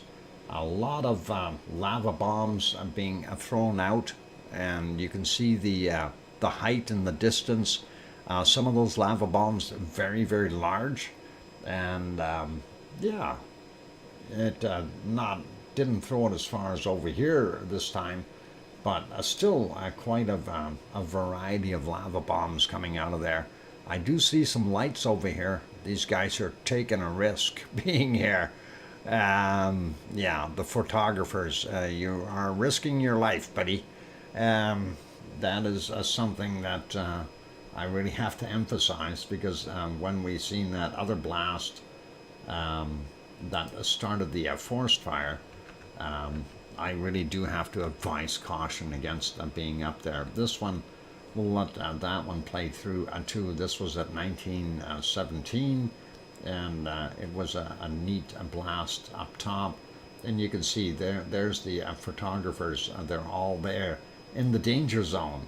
What's all been burnt out, and you know, I really, really, really hope that these guys understand where they're putting themselves. So anyway, that is what it is. Sleep now takes priority. James Bong, yep, get yourself some sleep if that's what you got to do. Anyway, real quick, we did have a neat kind of looking sunset. Let's see if we can get that pluming here. Nice colors in the sunset. Unfortunately, awful windy up on the mountain. We know that Fuego itself is at 12,346, or sorry, 3,400, 3,464 feet, something like that. Yeah, 3,400 anyway, up there. It's tall. So the camera's mounted on the next mountain over, about 6 kilometers or 7 kilometers away, at a similar height, and very windy up there. It's a beautiful plume though, going up, and we kind of like that. That's a nice picture, and like the sunset. And let's see, have a good night, James. Yeah, James Bong, you get some sleep if you're going. And let's go back. During the day, we did have a bunch of cloud and plumes coming out, if we can see some of those. Unfortunately, it's the battle of the clouds, and hard to see what it's been doing. And when we did get a clear spot, it didn't stay clear for long. We do see a few puffs here, so repeated outputs, and you can see what it's doing there. And of course, this earlier, there's one that was relatively in the clear. If we back that up a little bit, well, it was sort of. Yeah. Yeah. Those clouds, like I said, battling clouds is always fun when you're watching volcanoes. But yeah, that's kind of what we were seeing. A fairly fast explosive eruptions as what we've been seeing coming out of there, and it is what it is. It's kind of neat to see that. So awesome from our wonderful Fuego. I'm just trying to get back a little bit further in the morning hours here, see if we had anything else. No. I'm going to leave it as that for Fuego, and that of course is in Guatemala, and it continues to erupt. Let's get to our next one. And unfortunately, the nice picture that I had loaded earlier disappeared when I had to reboot here. This is the present view of the caldera. We don't see the lava very well tonight. A lot of smoke coming out of the small caldera there of Masaya volcano, and that is kind of what we've got. So let's see if we can get over to our next one. I'm actually going to put this back over here, and I'll put these back to normal. There we go, and see if we can get over to our next volcano, and that should be Marapi, and hopefully Marapi will make us happy, and we'll see what we've got there. Marapi, let's go there, and yep, Marapi did hang in there, so I'm happy. And you can see the various shots of from this camera. The different camera views, of course. There you can see the top of the caldera, all filled with smoke. The other one, of course, very cloudy, so we're not going to see anything there. As a matter of fact, I think that picture is frozen on that camera, but we can go back and take a look and see what they've got there. They put the other one on, and we'll do a zoom in on it. And as you can see, the trees in the foreground are really moving. It's telling us that we've got a lot of wind there. And let's see if we had anything major popping out of there, other than that lenticular cloud that kind of broke up. And that is what we were seeing, a pretty awesome lenticular cloud this morning. And there you go at 6:58 a.m. Going back a little bit further though, we ended up in the clouds. So I don't know if we're going to see a heck of a lot of lava. Oh, maybe a little bit. If we go back further, and there you can see at 4:37, the lava, the glow of the lava coming down the hill. And this one doesn't always show that good though. Let's see what we got right about here. Not sure if that's a star or something behind there, but 1 minute until Pepsi. All right, we'll do that. We'll go real quick and wrap that one up. There's some lava coming from Marapi. Marapi, of course, central Java in Indonesia. And the other times here, I don't think we've seen too much lava on here. Oh yeah, there's a little bit there. Of course, and now we'll find it just as I go on the break, right? And, oh yeah. Let's look right there. There's some bacon. And we do see it coming down the hill. So, pretty awesome. Let's see if we can back that up a few seconds and see. Oh, that would have been pretty quick coming down there. Within that 10-second mark there. So, oh, their camera signal must be jumping as well, because that only showed from one point to the other. It just jumped right over. Anyway, real quick peek to our next shot. Here's Mount Ruapehu in New Zealand, and it looks beautiful and quiet. So there's Mount Ruapehu, and that is from about 2 hours and 46 minutes ago. We'll leave that guy be. We're going to have a quick peek at our other stuff here, and there is our tremor chart. We see it is picked up a little bit right at the end of the day, or right at the end of the chart here. So that's what we've got. So it was flatlining, and then got back up a little bit. Let's leave that one be. One last shot, and then I am going to go do my thing. There is the caldera for Taupo, and of course that in the background you can see, just about see Mount Ruapehu in the back there. And the caldera for Taupo, of course, is at the lake. That shot is courtesy of Suncourt Hotel and Conference Center. On that friendly note, we'll put it back to here. We'll get you back over to these guys, and I am going to go take a break. Good night to Tom and Pepper. Stay safe. Don't forget, you're trying to cut the stream back. You bet. I am fully aware of that. So thanks, Tom. I appreciate that. And take care, have a good night, and we'll see you tomorrow. On that note, I'm going to go take that break. I'm your host, DrFox2000. For those good people who are still here, please do consider hitting that like button if you haven't done so already. Also, if you have not yet hit the subscribe button, you can, and give it a whirl and see what happens. I do have a subscriber mode only on, and I think we can probably safely return it to the 1 minute mark for now. We had that set at 20 minutes to discourage the spammers. On that friendly note, I'm going to be back in about 5 or 6 minutes. Don't go away, guys. And for those who need to know, we do have a bunny eating. I'll be back. Thanks.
go. I've got the microphone back on. I nearly fell. The music stopped. Sue, I bumped the... No, never mind. It happens. It happens. Thank you for the welcome backs from Sue and Kananaskis country. And I know we've lost a lot of people here, and it's one of those things. Anyway, before we carry on too far, I do want to get through the wonderful volcano report, since Sue took all that time to do it, and I don't want to disappoint. And of course, we'll make sure we get that. Thanks. Okay, thank you. I got Sue, Kananaskis country, and Mona Alfano, thank you, and Dave and Claire, thank you. Appreciate that. And wonderful to be back. We'll give you that quick report. I'll try to read fast. I can't today, but we'll do it. Anyway, here is late Sunday's and today's reports. So late Sunday activity, 6 volcanoes. Fuego, volcanic ash emissions continue to 15,000 feet, 4,600 meters at 1530. And also at 2130, and of course it continues to do that. We know it is continuously erupting, so pretty awesome. Suwanosejima exploded at 1628. Volcanic ash cloud reported at 1645. And Sangay over in Peru, no, not Peru, in Ecuador. Volcanic ash emissions to 22,000 feet, 6,700 meters at 1845 last night. Shivalish, volcanic emissions to 14,000 feet, which is around 4,300 meters at 2,100.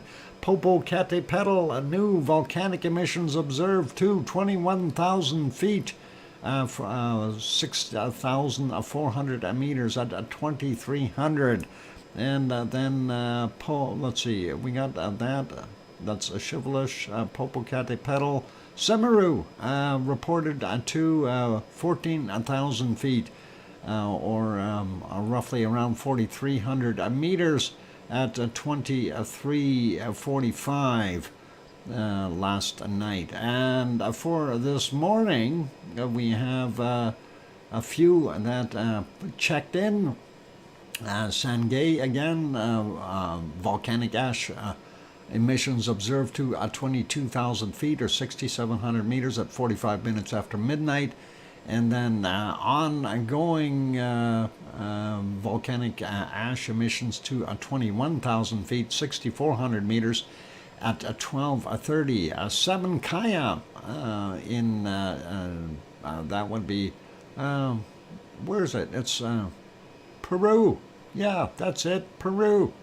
Anyway, that was intermittent emissions to 24,000 feet, 7,300 meters at 2 a.m. And then it continued ash emissions to the same height, 24,000 feet or 7,300 meters at 1,400. Suwanosejima did it again, exploded to 4,000 feet, 1,200 meters at 2 a.m. And then again to 5,000 feet at 1,500 meters, 11:30.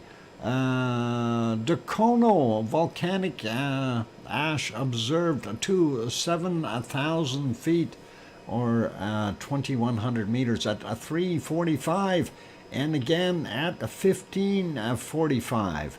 Karangatang, volcanic ash observed to 7,000 feet or 2,100 meters at 8:15. And Fuego, frequent volcanic ash emissions observed to 15,000 feet or 4,600 meters at 8:45, and multiple other times during the course of the day.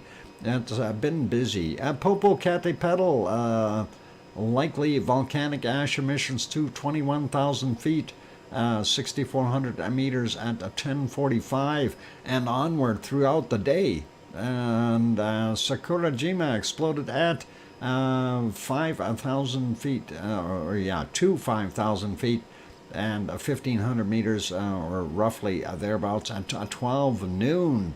And that is what we've got for a volcano report. How about that? Back now, groceries are all in their proper place. I hear you, DrFox2000. Did you get any good stuff? Any chocolate? Huh, Sharon? I want chocolate. Okay, never mind. Oh. Anyway, let's take a look here. And this, of course, is our wonderful Semeru in East Java. And Semeru, of course, hiding behind clouds. We did see it earlier. There it is at 7:21 a.m. at their time. Didn't do anything. It was quiet at that point. But we are going to go back to where it did pop a little bit. Unfortunately, right at the daybreak, when it switches from black and white to color, they always have that same issue. I have it on my cameras, they have it on theirs. It is, the focus is out, and because it was focused for a nighttime view, and the autofocus doesn't reset itself all the time. So a little bit blurry, but anyway, that was, why is that not moving? That should have been moving. We did see some lava come out of this thing though. Let's see if we can get to some bacon. Let's back that up a little bit. So at 4:49 in the morning, we do see a little bit of bacon, even though it is a little fuzzy. We do see the bacon rolling down the hill, and that is kind of what we had there. And yeah, that is awesome. And yeah, thanks, Sue, for sending in that report, by the way. That is always nice, and does help out a whole bunch, you know, with the show. And I understand sometimes we don't get new fresh pictures and things because of just the way it is. That is what it is. Anyway, that's a fuzzy lava coming down the hill. The fuzzy lava is about the same temperature as regular lava, but it doesn't make as good tasting bacon. So just remember that. Anyway, let's back it up a little bit more, and we'll see this one here. Let's back that up just a few seconds. Right about there is when we were seeing it cooking, and I don't know if it actually popped or not, but it did look okay there. Not quite as fuzzy, but for what? Rotisserie chicken and English muffins and such today. I got Godiva chocolates for a Valentine's Day though. Oh, chocolates. I'm missing chocolates. I didn't have any chocolate stuff today. Hang on, I got cookies, chocolate covered cookies. I'll have to eat those. Chocolates are always good. Chocolate, I like chocolate. Anyway, the camera didn't do justice here, but we did see a little bit of bacon pop out of there. You can see a few flashes of lightning in the meantime, too, once in a while. But let's see, where's that bacon? Maybe I'm not in the right spot. Yeah, no, it's coming. It's coming. You'll see another pop. Oh, let's back that up. I'll let the pop go. There we go. And you can see it did throw out a bunch of little lava bombs, and covered the top of the caldera area there with its usual flavor of lava bombs and you know, bacon bits as we call them. And then you'll see a little bit of a flow coming out of that. If we advance it a little bit, there was some over spillage and a little tiny bit of a flow down the hill. Nothing too spectacular. There it goes. And that is all right. That, of course, is from about 4 a.m. their time this morning. So that's what we had. Hit and miss with the rest of the night because of a cloud. And I'm just trying to see if we can find a spot. Oh, yeah, they were zoomed in for a little while. Let's see if we can get it right to on that point. They zoomed in on the caldera. And this, of course, is the nighttime shot around 11:31 their time is when they zoomed in. I had that note here. And let's see if we can get out. Yeah, that's when they zoomed in. And that's what they were seeing close up. So they zoomed right into the top of the caldera. You could see the bacon, but of course it was in black and white, unfortunately. So we couldn't see too much there. And that is what we had there. But there should be a couple more little pops happening. And yeah, they were trying to focus the camera at the time. There. Oh, they almost had it. Come on, focus. There we go. And that is nice. Now you can see it. And pretty good shot of the top of the caldera. And it did look all right. And, you know, it's unfortunate that it wasn't color, though. I would have preferred a color shot. But hey, it is what it is. I mean, we'll settle for black and white if that is what they're supplying. And we do appreciate their efforts. So all good. Let's see if we can advance that a little bit to see if, oh, hang on. Let's let that happen again here. You'll see it pop. Look at the lovely lava bomb spray come out of there. So that was kind of nice.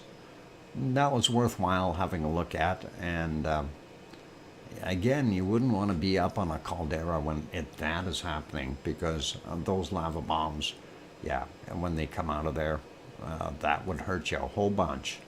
You don't want to be there. And those, in addition to burning you, would probably knock you out. Some of those lava bombs are, in some cases, well, this one, I don't think they're the size of small cars, but I'd still say maybe some of the bigger ones are probably 2 or 3 feet in diameter, or about a meter, you know. And if you get hit with a lava bomb that's about a meter in size, yeah, it's a little too big. Anyway, that is what we were seeing there.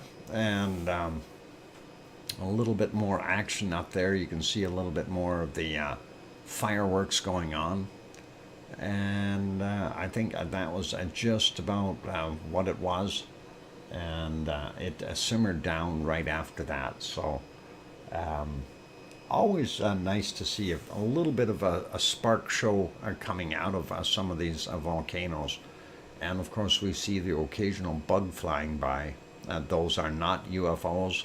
Those are bugs. Anyway, that is what they had. So that was pretty good.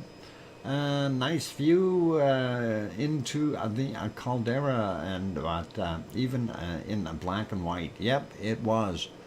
So we'll leave that be for right now. And I think at that point in time, it kind of stopped doing its thing. It kind of simmered down after that. I am looking at both screens here, so if we look at the other one, you see the seismic activity on the side here. It calmed down after this second blast, and that was kind of the first one. This is the second one here, and it got a little lazy. Actually, I think it's here, the double one, sorry. Yeah, it calmed right down again. So flatliner. And that's what we see in those UFOs flying by. Let's leave Semeru be, and that is Central Java, of course. And we'll put that, East Java, not Central Java, East Java. And that is what it is there like right now, 9:25 a.m. And let's go over to our wonderful Taal. Madame Rutza did have it going today. Unfortunately, I think she shut her stream off, and I just want to see if we get to live. Oh, no, it is. Hang on. It may not be on anymore. I still have it on screen here. Oh, yeah, she did finish it. So let's go back into the stream and play from earlier in the stream. We did see some off-gassing happening, and there you can see a little bit of that pluming coming up, and that was earlier. Of course, we don't have time on it, but she did show that, and I was trying to make sure we could see it while it's still working. So unfortunately, we couldn't see it all. She did shut her stream down after 4 hours, and we'll leave it as that. But there is Taal, and that was from just a few hours ago, just so we can see it and get a better idea. There you can see that steam plume coming out, and that is definitely today's activity, and that is a pretty awesome. Yeah, so we do like that, and that is a nice, not the best weather there today, kind of cloudy looking, and there's more of a plume there that you can really see coming out of that volcano, out of its caldera, the lake, of course. So that's what we had. Let's see if my Suwanosi Jima is in the right place. It may not be, but I'm going to get over to it and see if we can find it. I found it. Let's see if we can get to it. And hit my scene. Oh, it is in place. That is awesome. I'm happy. And that is, of course, Sakurajima in Japan. Since we left Taal, there we go, in the Philippines, and we went up north to Japan, and that is what we were seeing there. Now, this thing has been off-gassing and kind of erupting multiple times during the morning hour here, where it is at some points in time fairly heavy. Other times it was fairly light, but I do want to get at this one here, and that should be right around here. There you can see the ash plume starting to come out, and as we advance it, you can see how much of an ash plume it created, that very dark gray ash. And it had done that a few times during the course of the morning, and that is pretty awesome to see it erupting like that. So a lot of dirty ash coming out of there, and that is okay for those who are bunny watchers. Yep. Ooh, tephra, you bet. All kinds of kibbles and bits and things in there, and ash and gas and everything else that you might want. For those who are interested in bunnies, we have one bunny eating right now, and that's all good. Anyway, it kept on going for a little while, and then it kind of died out, and just kept on steaming just like that for a while. But like I said, it did that a couple of times during the morning here. And here's the other one that I did see. And this one here, you could see that fairly well. That was at 8:02. I wanted just to go over to the other one here. Oh, we got ads on there. I don't like her. Not one bit. Sorry. Oh, my political views. We don't want to air that too much, but that I really dislike that particular person. And of course, that is the opposition that had that wonderful photo of her, making her look grumpy and mean and awful. But she is not very good. 8:02 is what I'm looking for time-wise here. This is the close-up shot of the caldera. And did we, yeah, we went past it. Let's see. Right about here. We'll let that go. We'll advance it just a little bit, and we should be able to see that plume coming out of there in a second or two. And it was pretty dirty and pretty nasty. Let's see. There you can see it starting to come out on the close-up view. Yeah, pretty awesome to see that. And you can see that how dirty that ash looks, or the cloud, full of ash, tephra. You've got all kinds of different gases in there, but ash material, and you know, it just stuff you wouldn't want to breathe. You really would not want to breathe. And of course, that just kind of plumes out into the area and does its thing. So it is a time for a break, you guys. So I am going to do that right away. And I just wanted to finish off Japan real quick for you and give you something to look at here. Yep, thanks, C&D boy.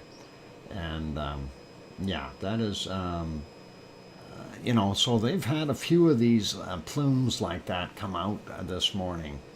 And it's all pretty interesting to see. Yeah, a lot of power in there, and definitely not something you want to be breathing in. If you are ever close to a plume like that or get caught in it, make sure you cover your face right away. Even if you have to use your shirt or whatever, you do not want to breathe that material in.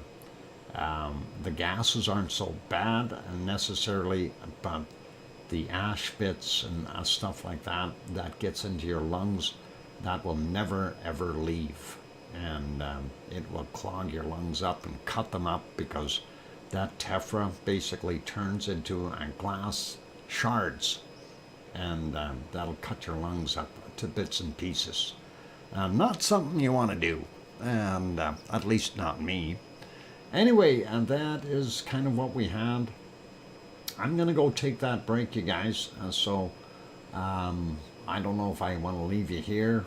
This will die out right away. So I think I'll put you back over to our lava on Kilauea. And this will dissipate, and then it'll be another hour or so or two before the next big blast comes out of there. But yeah, this stuff you don't want to breathe in. A lot of little bits of tephra in there that will literally cut your lungs to bits and pieces. So let's leave it as that. A quick peek to see if the ice cream boat is there, so you can get an ice cream. Oh, no, they're showing other places. I guess you're not getting an ice cream. Not yet, anyway. Where's the other one? Suwanosi Jima.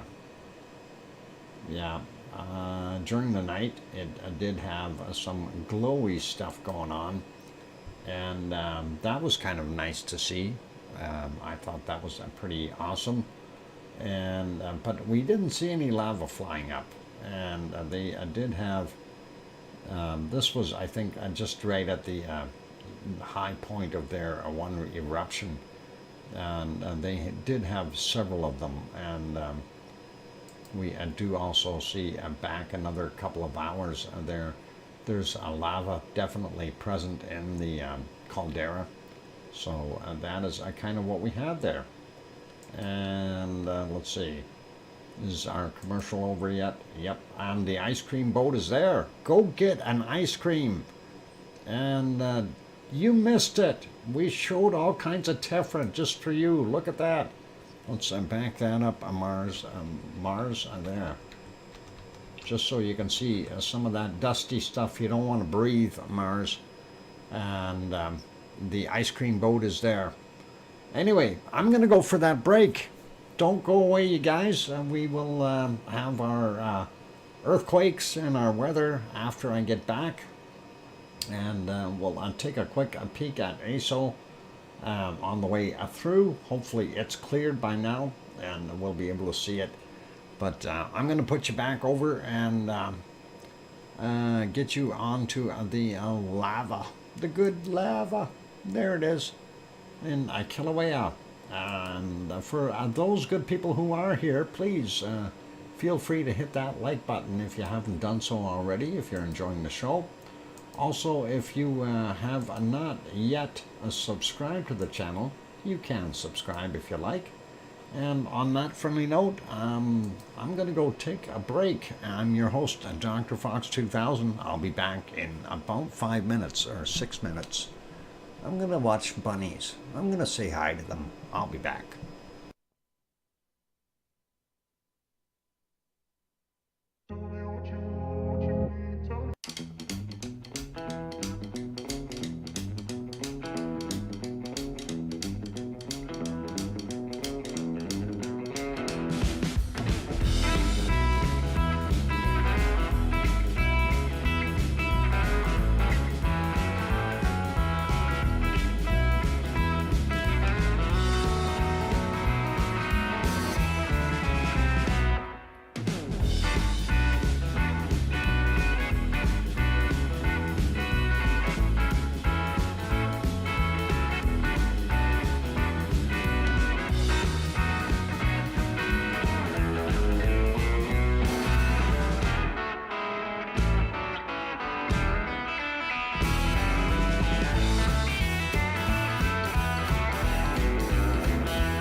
here we go. I've got that microphone back on. Welcome back, everyone. I'm your host, DrFox2000. You're watching a VolcanoX live stream.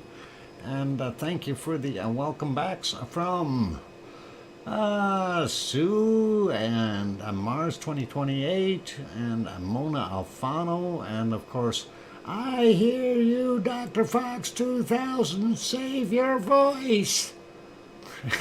From Sharon Stewart. And thanks, Ken and Aska's Country. Save my voice. Okay, I'll try to do that. I tried to do that politely, and I didn't want to sing it because my computer will shut down again if I try to sing. Thanks, Dave and Claire. And anyway, let's get over and take another peek into Japan. We did say that we wanted to look at the ASO from this morning, so let's have a look at ASO-san and see what ASO is looking like today. Well, right now it looks actually not bad. You can see the very heavy steam cloud coming out of the caldera, and it is fairly heavy. This morning I thought, oh yay, great, we're not going to see a darn thing, but it did improve a whole bunch. It almost looks like it's just about sunny there, and not bad looking. Let's see what we've got going on here. Earlier when I peeked, this is what it looked like. Just so you know, snow, and that is what was going on. It was snowing there at the time, and as we moved ahead in the day a little bit, you can see the remnants of the snow out in the fields and in the parking lot here. Didn't snow very heavy though, but that is what it was looking like, and I thought, yay, that's not going to be good. But then it did clear up, and of course this is back to live. So that is ASO, and that is what we've got happening there, so not a bad shot. Let's lower that. Yay, what a snow, yay, I did it. There, you said snow. You said it, you got it, and now you got a cursed tiny. I'm gonna leave that alone. Let's get over to Italy for a minute, and we want to take a look at what Etna is doing, which isn't a heck of a lot. When we looked earlier, Etna was kind of like this, and it too looks like it may have been getting hit with some snow. And here's what it looked like later, though, at just about just about 8 in the evening. They are getting longer days there, so definitely looked pretty nice. I actually did see it in the morning as well. And it did look, oh, hang on, why am I not there yet? There we go. That's what I wanted to do. Yeah, so that's what it looks like there at Mount Etna. I clicked the button, but I guess it didn't go over. Anyway, we do see the up top here, the smoke coming off of the top of the caldera. And I don't know if this is a cloud hanging here, or what, but that's kind of what we've got going on. We no longer have any kind of lava flow coming out of the top vent here, the vent at 2,850 meters on the side, but that is what we had, and we see that pluming up as far as off-gassing, but basically it's not doing a darn thing. More or less flat line. If we go to the tremor charts here,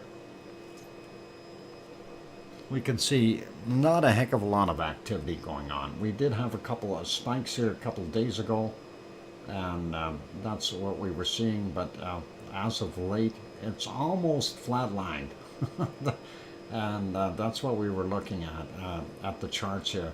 So really not anything major happening there at all for Mount Etna. And well, there we go. Definitely nothing over exciting. And even though there were some tremors in the area, I didn't see anything major popping up, and I'm kind of surprised at that. I thought there was a 2-point something, a quake in the area on the one map, and I thought it would have shown up a little bit more on here, but it didn't. So that is the present stuff that's going on, and we're not seeing a heck of a lot coming out of it. So kind of what we got. And let's go back over there. We'll minimize that one, and we'll take you over to the earthquake map. And let's see. Oh, hang on, I forgot one volcano. We were going to go to Stromboli, and that is what Stromboli is doing right now. You can see not a heck of a lot going on there. You can see, looks like 2 vents going, but really nothing. And when you look in the thermal, oh, hey, oh, perfect timing. Look at that. That is nice. Thank you, Stromboli, for making me a liar. Nothing going on. Yeah, there's nothing going on there except for the occasional Strombolian explosion. So much for beach weather in Italy. Looks like a little bit chilly. Yeah, you could always cuddle up to a Stromboli and warm up. Yeah, that was good timing. It was too. Definitely some awesome timing. Anyway, it does that once in a while. We do get the occasional Strombolian explosion, and hence the name Stromboli. So that is really, really good. Okay, and so let's leave Stromboli be. I watched it for about an hour earlier today. I didn't see a darn thing. And I'm surprised that we've seen that little bit of a blast come out of there. So it does do that on occasion, and it is cool. All right, off we go to our earthquake map. And we'll take a look at that. Let me get onto the right screen. And there we go. So, yeah, earthquakes. We'll get to as many as we can here. It's been kind of a busy day in the earthquake scene. This one here, 4.1, Rat Island area, Aleutian Islands, 155 kilometers down for that 4.1 from 1142. And then we move on. And this one shook Bob a little bit. C&D boy, I felt it. And that one is a 4.1 at 2:08 a.m., 10 kilometers down. And that is a little bit of a shaker. And that is, of course, right on the Pacific and Ruapehu plate. Yeah, it was a shallow, 10 kilometers down at 2:08 a.m. And a little bit of shaking going on. So Bob is about there, roughly, somewhere right in that area. And that's where that is. So that is maybe, if you're going in miles, about 200 miles, 220 miles away. So yeah, that's the Ruapehu and Pacific plate junction there. Right in there. So I just thought I'd throw that one in. And let's see, we slide down the coast here. We see the meridian between the Askia plate and the Cocos plate, 4.9, just south of Panama, out in the water, 10 kilometers down for that one from 1219. And then we see this one here in Chile, 4.0, that came in at 1814, 54.8 kilometers down. Oh, that's Bolivia. I was going to say that's almost Argentina, but it's Bolivia, 4.0, 858 was the time on it, 176.6 kilometers down. for that guy.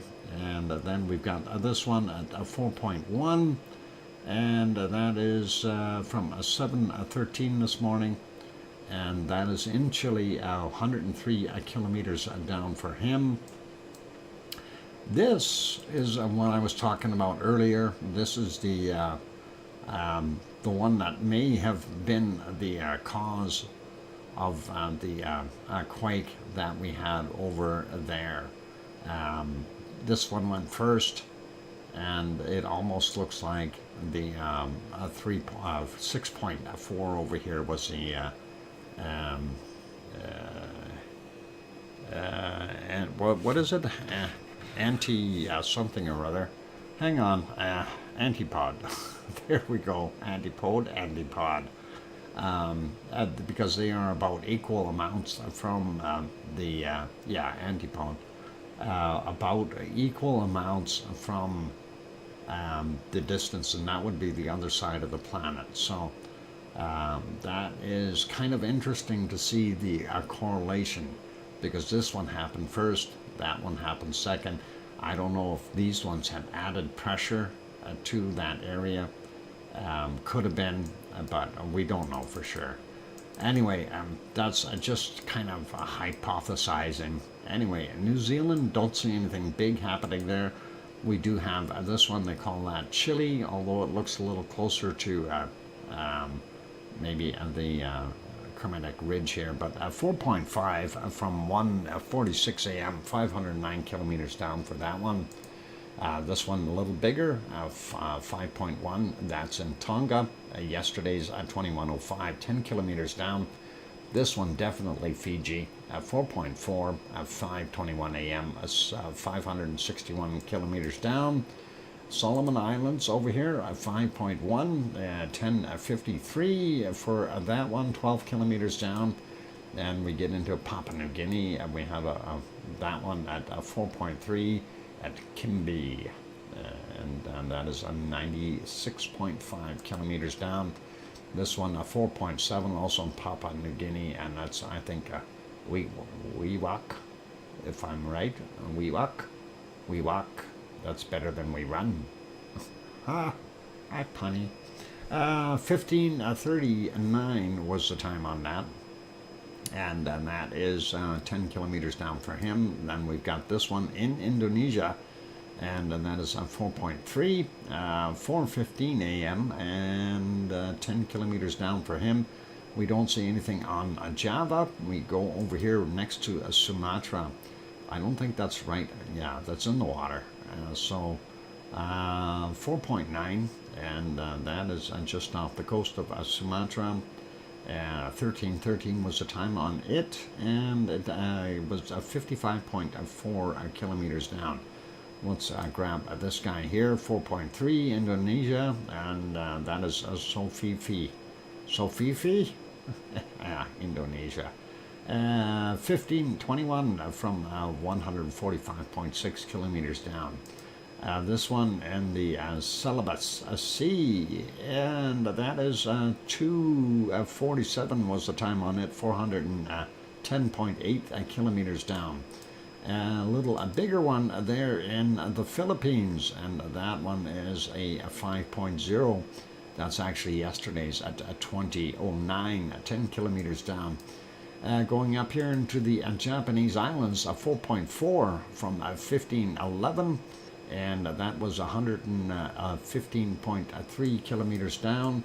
And we see a new one that is up here on the Kamchatka Peninsula, and that is a 4.6 from 1933, 268.8 kilometers down. Let's see, is that on land? No, that's in the water. So slightly in the water, very close though. And let's see, we got that guy, we got those.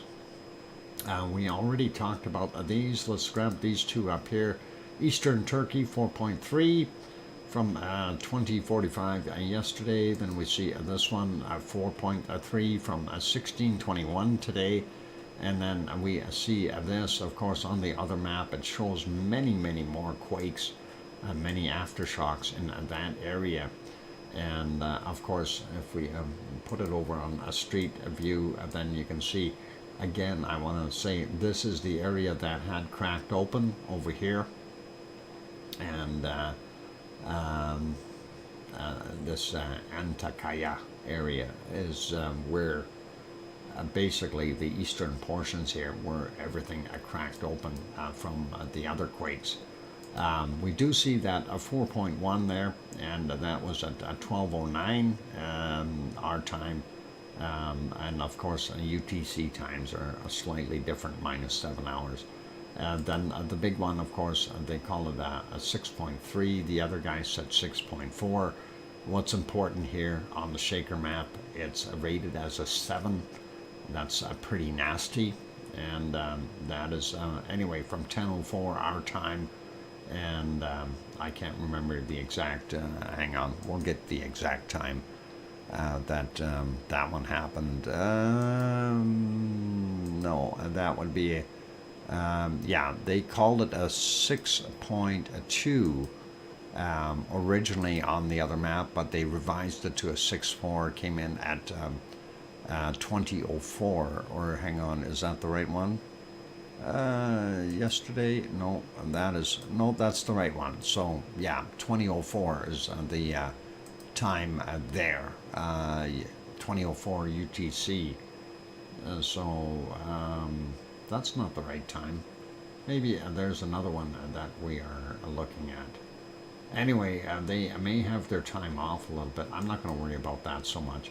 4.2 Central Turkey as well. I don't know why they're calling it Central Turkey. That's more in the south here on that little leg. And that was at 12. And again, speculate on the time there. And 10 kilometers down for that 4.2. This big one was felt down in Beirut. And they were saying that was feeling like about a 5 in Beirut. So that is quite a bit of travel. Adana definitely felt it as well. There was an issue of a tsunami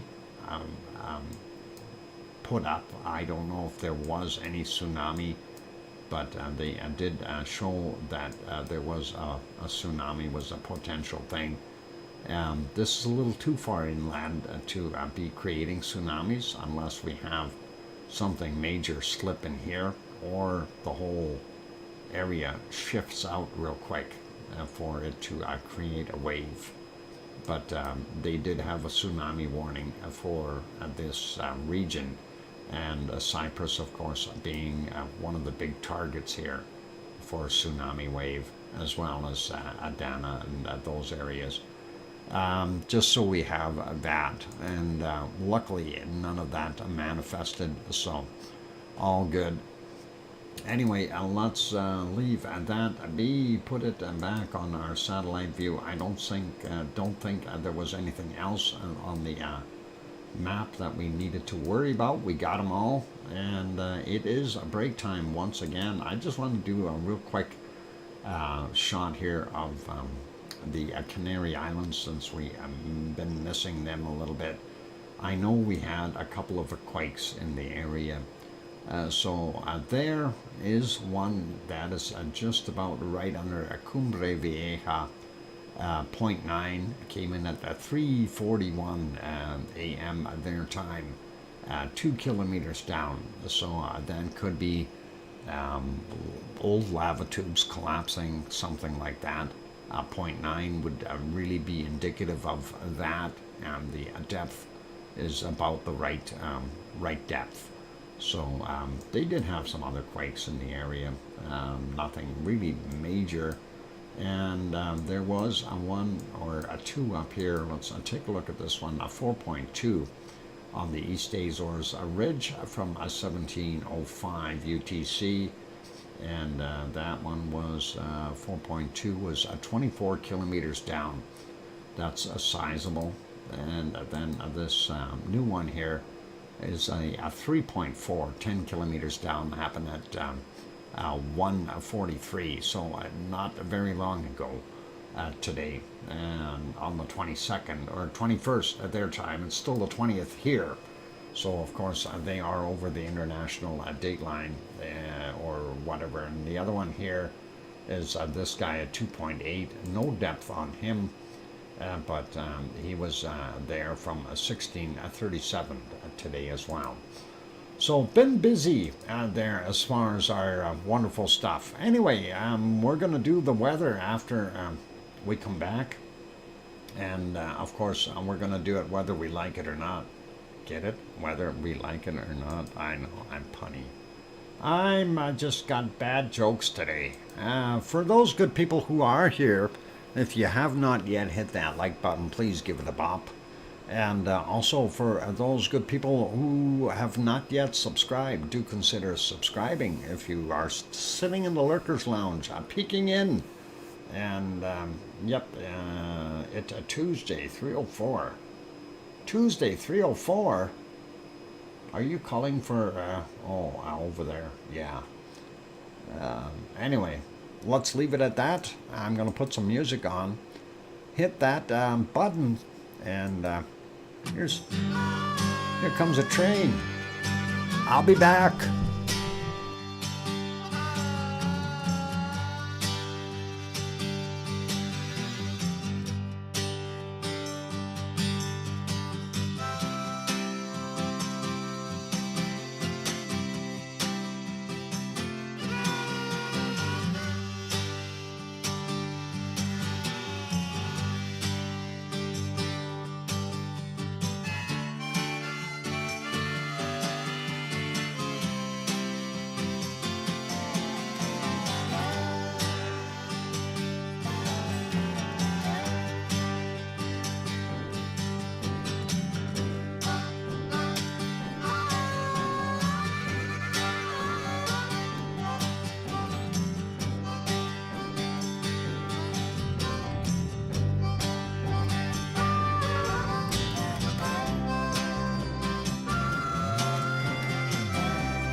Okay, I've got that microphone back on. I figured, yeah, we'll skip the intro music because that's another 3 minutes, and we want to expedite this a little bit. So thank you for the welcome backs from Sue, and I'm sure Sharon Stewart will say, I can hear you, Dr. Fox 2000. Thank you, Sharon. And thanks, Mars and Kananaskis country, and that is awesome. We'll get over to our weather map, or SO2 map first, actually. So let's do that one first. We're going to do this one quickly. We see we still have a lot of stuff coming off of the Kamchatka Peninsula. It does look like Karinsky on the bottom here, and maybe Klyashevskoy coming up the center. Not 100% sure which one is off-gassing, but if I were to copy and paste, it would be quicker, but may way it be fresher. Yeah, I suppose. Anyway, we see it going up there, and it ends up coming around and going up into the north, and we ended up with seeing it come down here, all dissipated. But looking real quick, looks like British Columbia for the most part not bad. Same thing with Alberta, except for Edmonton, where it's dirty, where we've got refineries, and then low levels in the northern portions of Alberta and British Columbia, and of course Manitoba, and actually most of Saskatchewan and Manitoba not bad. Ontario, northern areas fairly clear, and the populated areas, of course, a lot of people pollution around the Great Lakes, and to the southern side we do see this plume coming up, and that's actually coming up all the way from here in Mexico and Mexico City and Popocatépetl, pushing that up, and then of course the population plume pushing across and going across, looks like New Brunswick and Nova Scotia and PEI, and then heading up and going over Labrador. Lots of pollution happening there in the islands and Cuba and those places. And we see everything in Central America going out into the Pacific right now. Although from Colombia, that looks like located about where Nevado del Ruiz is, and that is, of course, pluming into Venezuela a little bit as well. And the other volcanoes would be kind of in this area as well. So a little bit of that stuff going on. We see most of everything in South America, Chile area going into Argentina, and people pollution added to it and going out into the Atlantic. Let's see, is there anything coming off the chemical fire in Ohio? Ohio, I wasn't aware of a chemical fire in Ohio. Too hard to tell. Where in Ohio? That's a big state. Cincinnati? You got to be more specific. There's all kinds of stuff going across Ohio. Nail it down. Where is it? Okay, where is that? East Palestine, Ohio.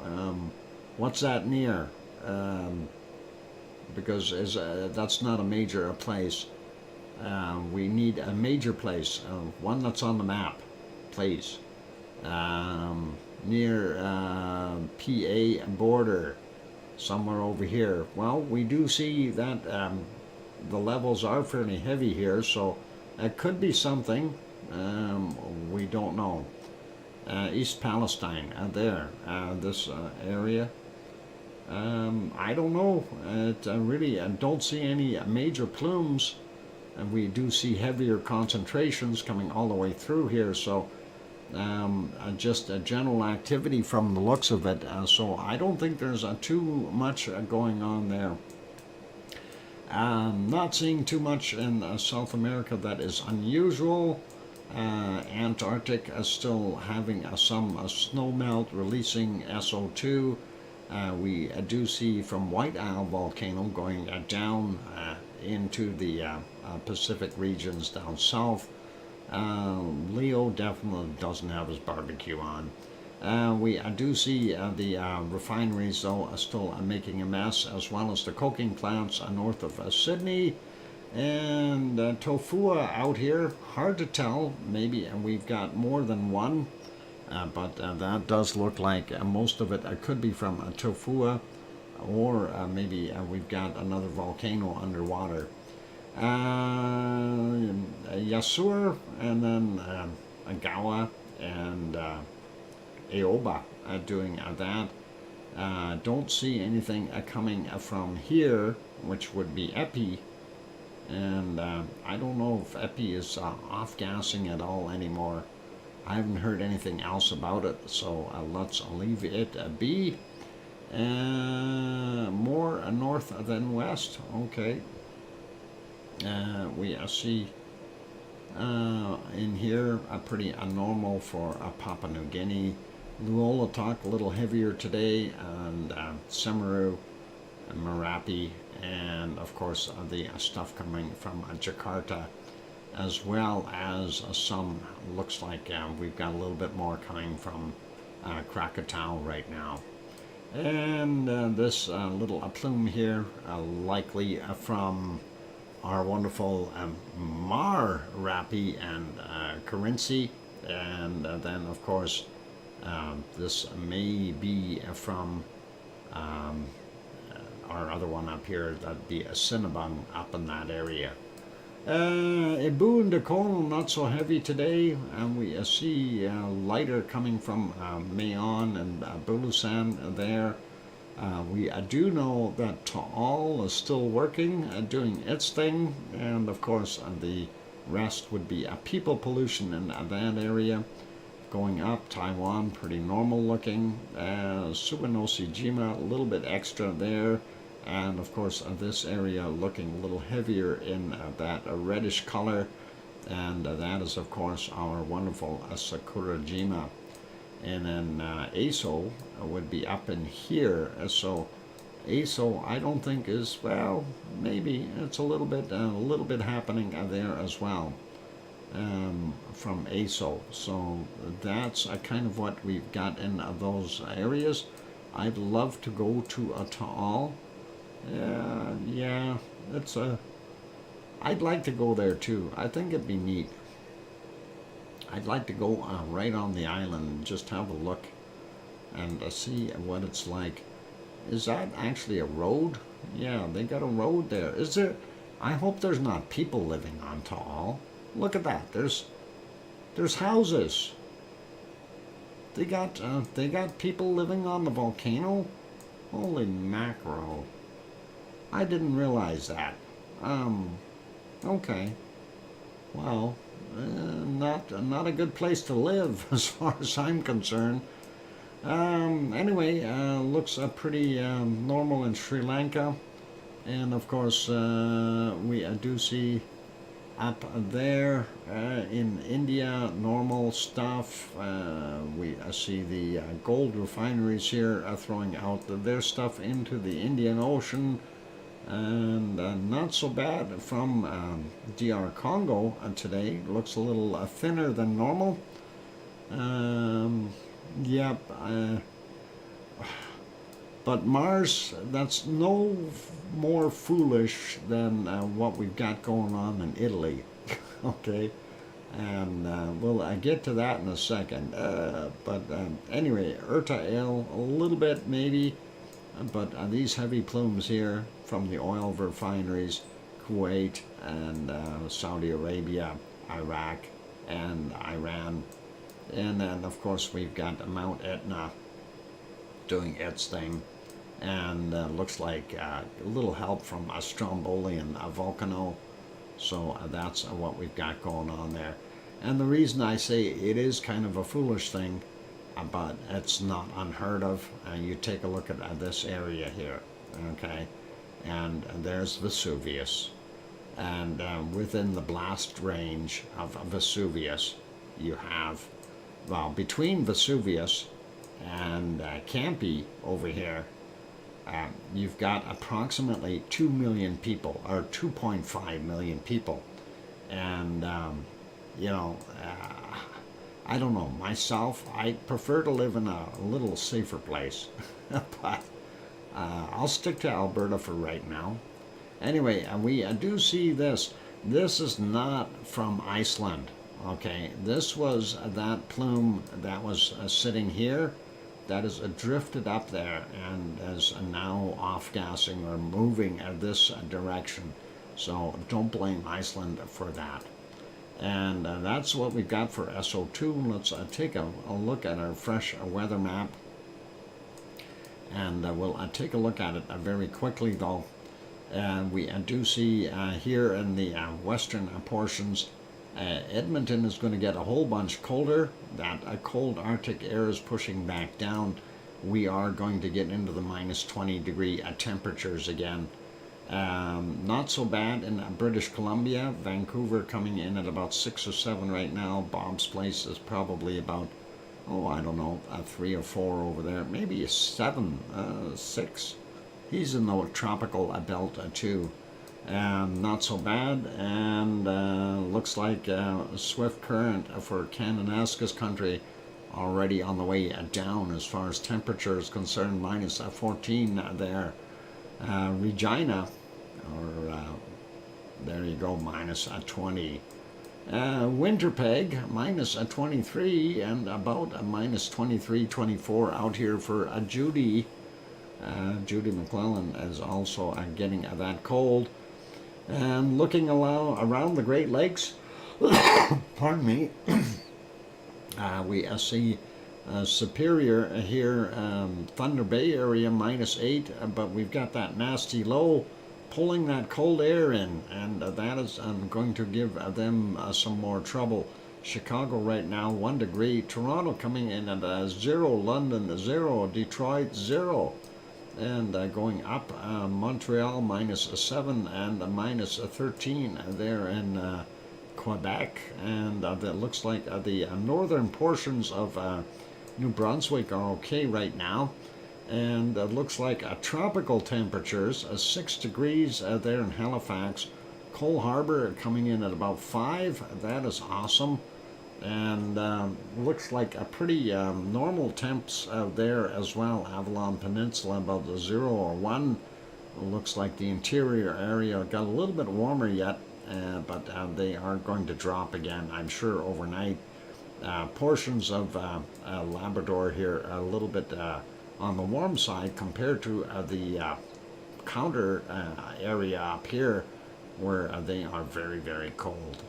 Minus 43 up here in northern Quebec, so not so good. Quick peek at the west coast. Portland 8, San Jose 13, LA 14, looking at Mexicali 17, Death Valley coming in about, I'm going to guess at about 19 degrees Celsius. While we're doing that, 14 in Los Wages, but Death Valley, 20 degrees in Death Valley. So, all right, let's go there. It's nice. I'm not going to die.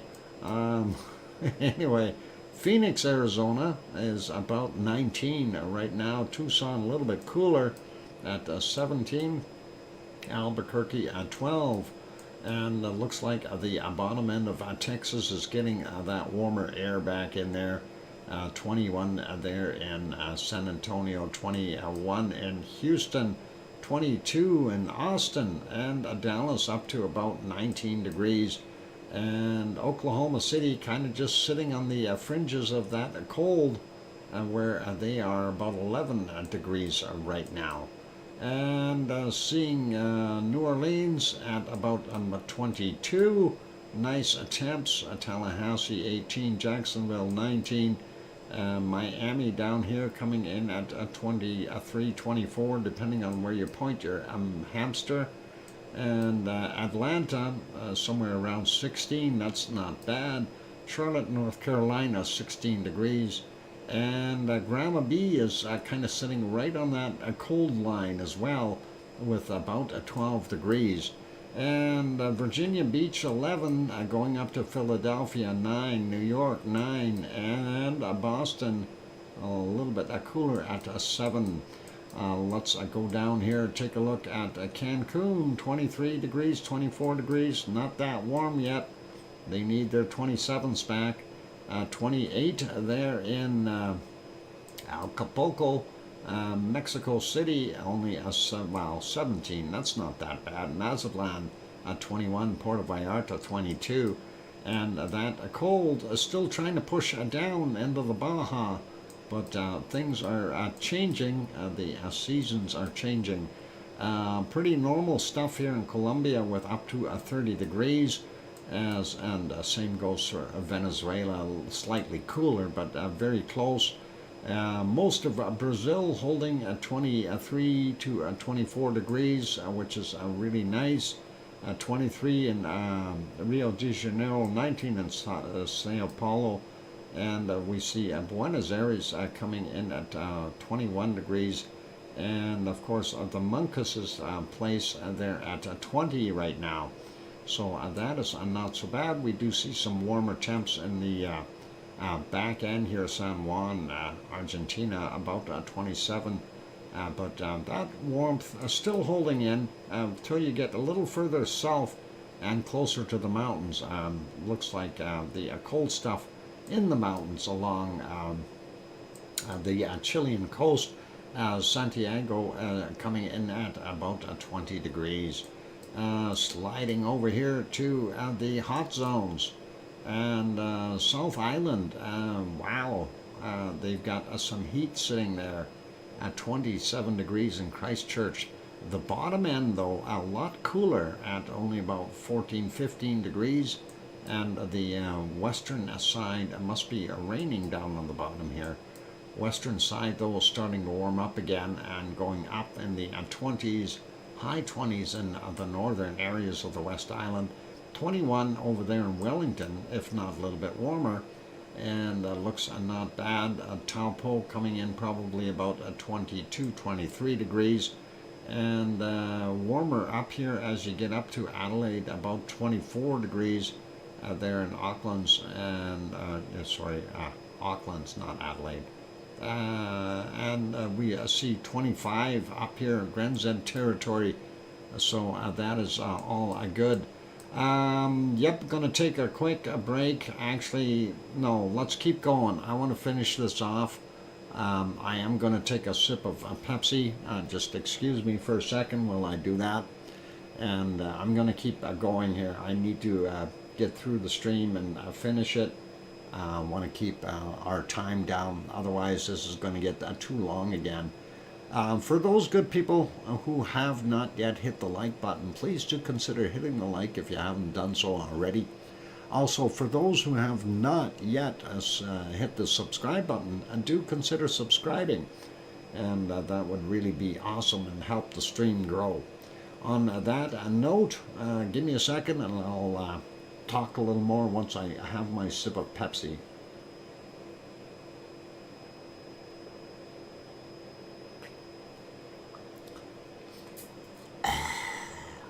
Okay, that was good. Okay, zooming in here, and what happened? Where's my stuff? Hobart. Hobart disappeared. Anyway, 14 or 15 degrees Celsius there, northern part of Tasmania, a little bit warmer. Looks like not bad for Leo at 21 degrees there in Melbourne, and Adelaide over here 29 degrees. Wow. Sydney coming in at 26 to about 28 degrees, and home of Oz about 30 degrees Celsius. That is pretty nice.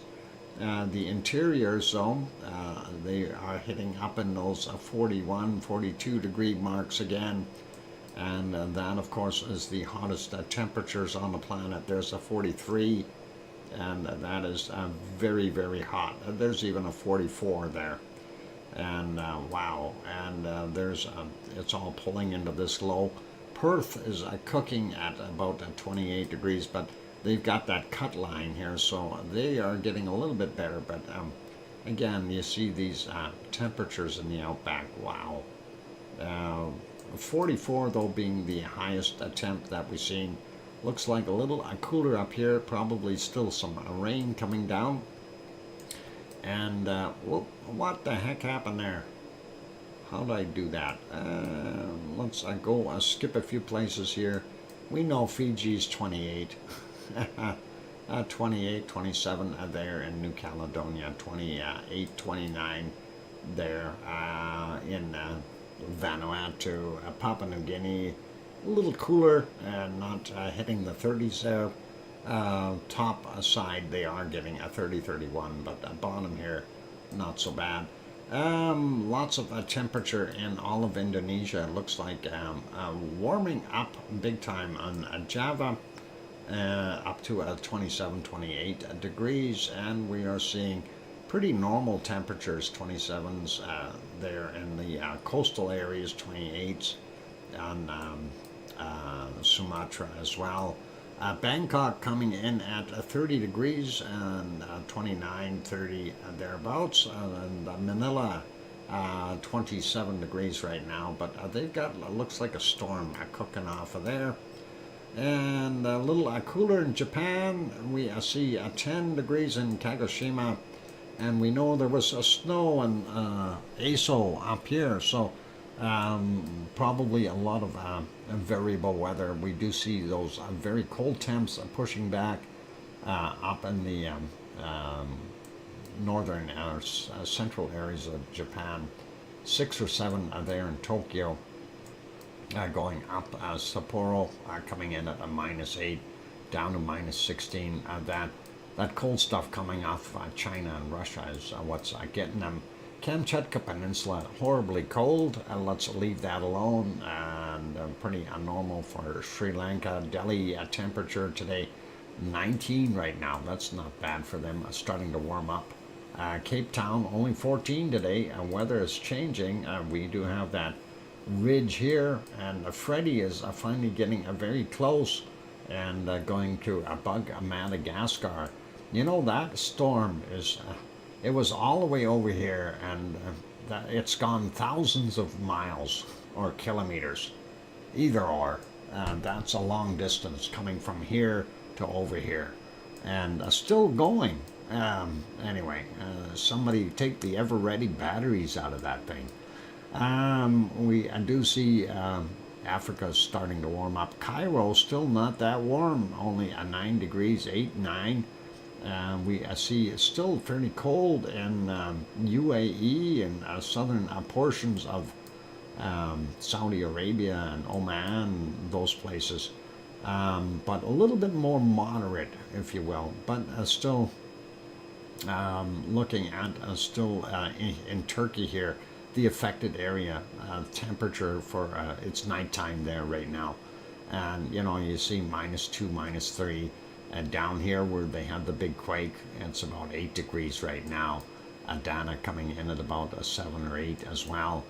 Piggy's place, she's got a little bit warmer temp. She's probably got about 10, 11 degrees, 12 degrees, maybe a little warmer. We'll see. And normal for Crete, high elevations are colder, coastal areas warm. And Randanzo coming in at about 5 degrees, so maybe Mount Etna will start to melt, and we'll see what happens. The coastal areas of Sicily, though, are very nice. 3 degrees, yeah, it says a 5 here, but that's okay. I'm not going to argue. Normal stuff here, low single digits for the most part there in Sardinia. It looks like a 10 in Naples, and we got a 6 in Rome, Milano 4, Madrid coming in at about 7, home of Aurelio, 7 or 8 degrees. That's about time he starts to warm up. Pretty normal for Portugal and southern Spain, starting to get some heat back in there. 5 in Nantes, and then Paris at only a 2. Looks like Munich at a 4, and 5 in Frankfurt, and Cologne coming in at a 7, and Yvonne Kunkel's house at about a 7, Amsterdam 9, and Brussels at a 6, and hitting a 9 in Berlin, Hamburg a 9, Copenhagen a 6, Aarhus coming in at about a 6 as well. London is a 7, looks like a little, about the same for most of England. A little bit colder up in Aberdeen at 6, Glasgow a 9, and Dublin coming in at about a 10, and Irish Monk's house, and I know we need to change this weather from the one to the other place, but I think we're pretty close with the same weather. 9 degrees, there we go. Gonna leave those other guys there. We'll go over here and just take a look.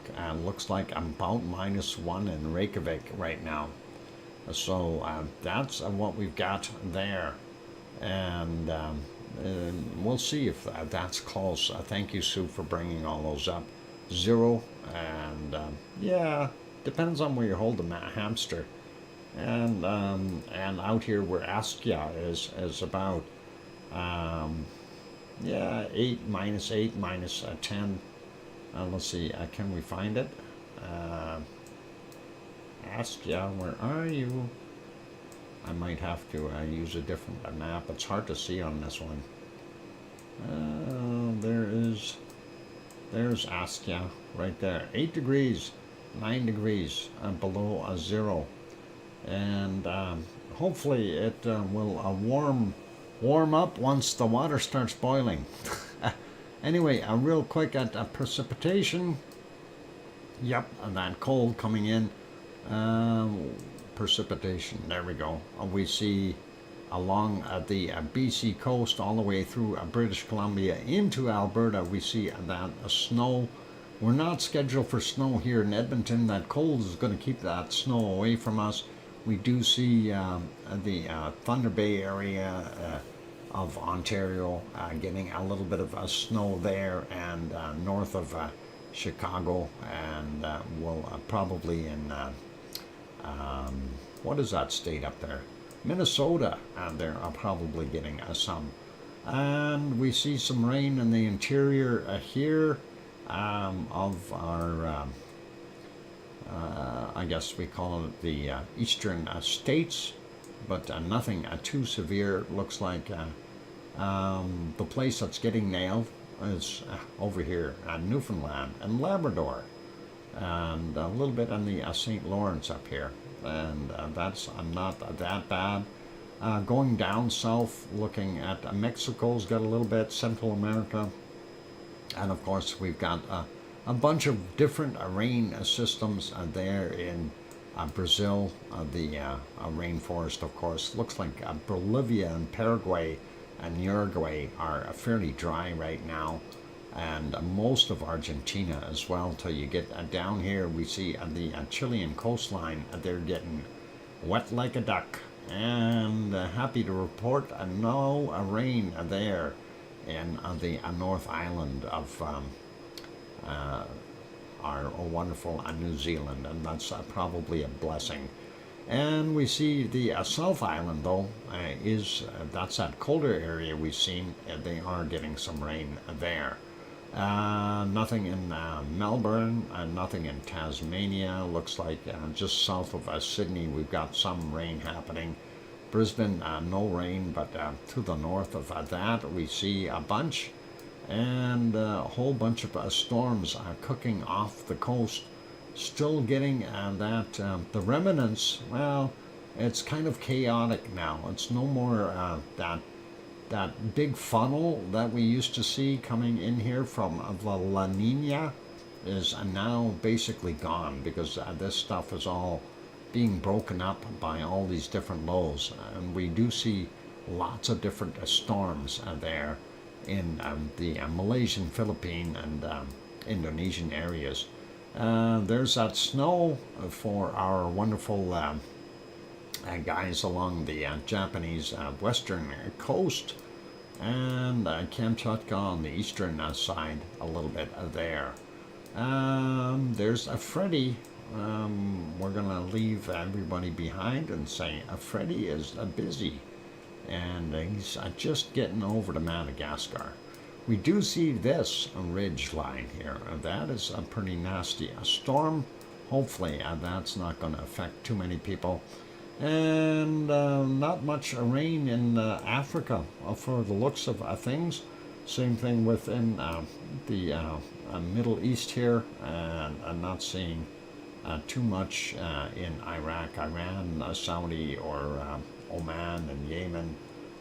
Eastern portions of Turkey are getting some snow yet, and no rain for Piggy. It looks pretty dry there, and looks like some fog in our Italian guys, and same thing with what we see in I'll get it, Sicily. There we go. I had to think about that. Northern part of Spain and Portugal, some rain, and that almost rained. Wow. We see some fog here in France. I was going to say some fog, but I guess fog is just as bad. We do see some rain here in Germany, Hamburg getting some, and not bad. And then, of course, we have a little bit in Arnhurst, but not anything severe. Some snow up in Sweden and Norway.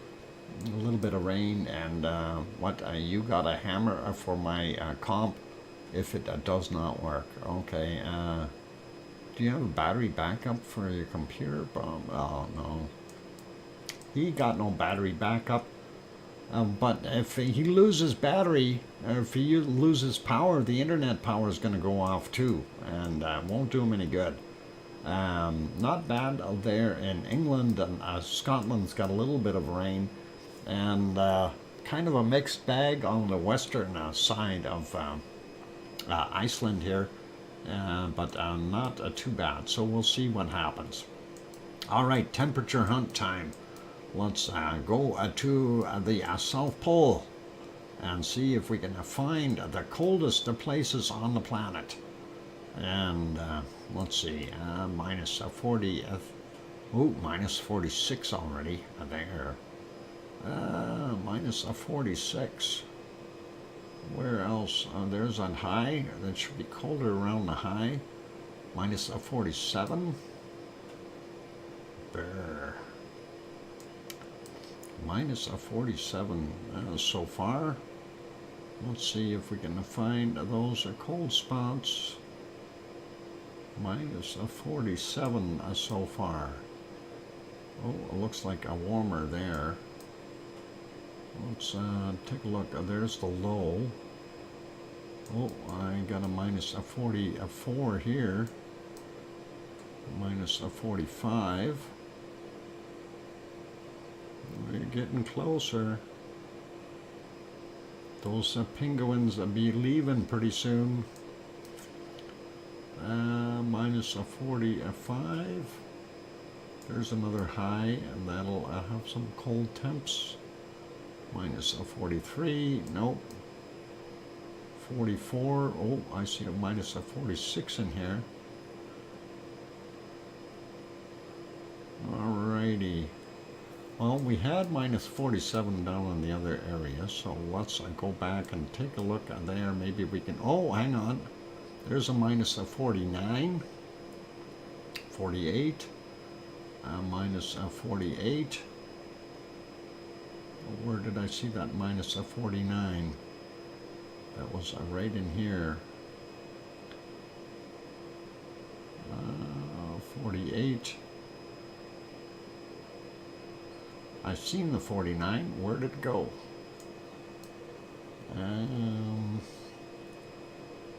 Just for a split second while I was moving my mouse over top of it. 47. There, I just seen it again. It's in here. So there it is, minus 49 degrees. All right, let's go back out. We had it.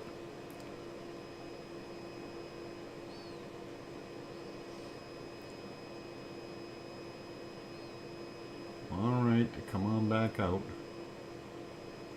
There it is, minus a 49. Right there. Okay, a minus a 49. Do we have a minus a 50? A minus a 50. Okay, I'm not seeing a minus a 50. I don't have minus 49 on my map. Uh-oh. Wow. Depends on how far you're zoomed in. Are you on the same time? Make sure you got yours at, mine is at 8. I don't know if that might make a difference. But, yeah, when I'm zoomed out, I can't find it. But when I zoom back in to a certain level, I can find it. And now I can't find it again. Yeah, there's a 47. Yeah.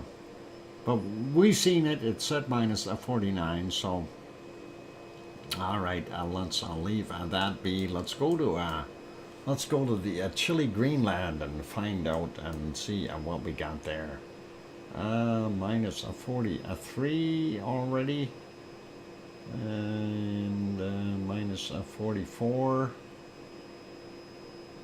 Let's go for there's a minus a 45. And let's see, get a minus of 46. I got minus of 45. We need a 46. There's a 45 again right there. I need a minus of 46. 11 p.m. your time. Yeah, I don't know. I'm at 8 p.m. my time. So are you 3 hours different from me? Yeah, you'd be about 3 hours different from me. It's Newfoundland that's half an hour off, isn't it? Minus a 45 anyway is what I'm seeing for Greenland. So that's all right. Let's see if we can find yes, you 49 C. Okay. Yeah. And let's see what we've got in the Canadian Arctic. Minus 45, 48, 49 right there. 47, 48, 47.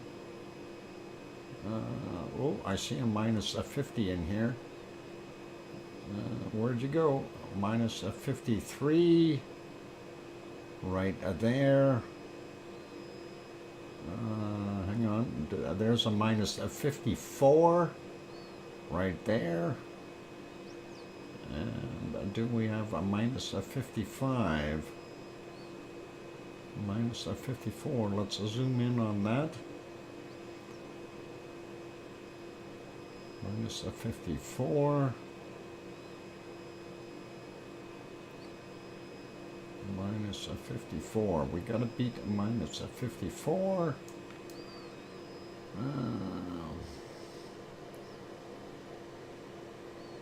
47. What about over here? This is always cold over here. Minus 47. We got minus 54. So let's see if we can find a colder than a minus 54. There's a minus 51. No, it doesn't look like it. 49. This is always a cold area here. Minus 50, 51, and 48, 47. No. 46. Warmer, warmer, warmer. Nope, nope, nope. 45. There's a 46. 49. I don't know if we're going to beat a minus 54. That is so far the colder one. And all right, let's go to other places. I know this is horribly cold over here too. Minus 47. 48, 49. Let's see if we can find some minus 55.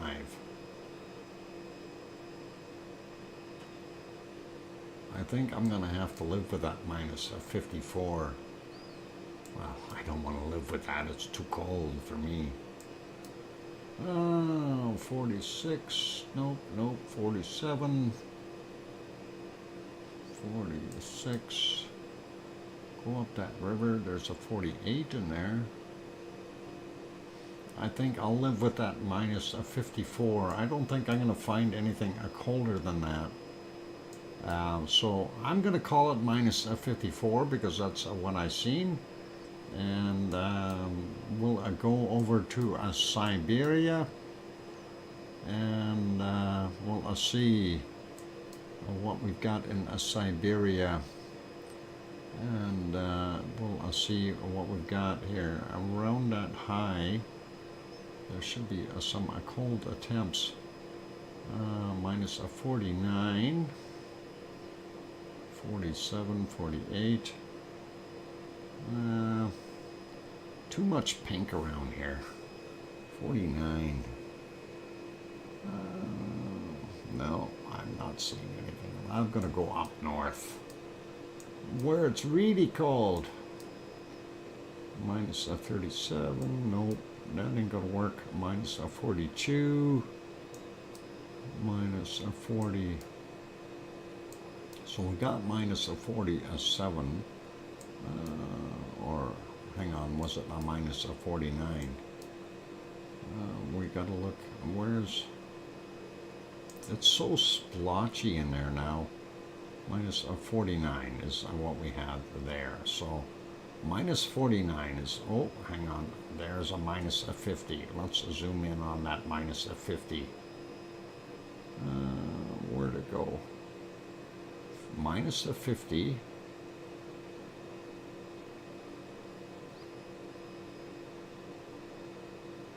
Yeah, I don't know what's here somewhere. Minus 50. What about this side? There's a minus 49 again.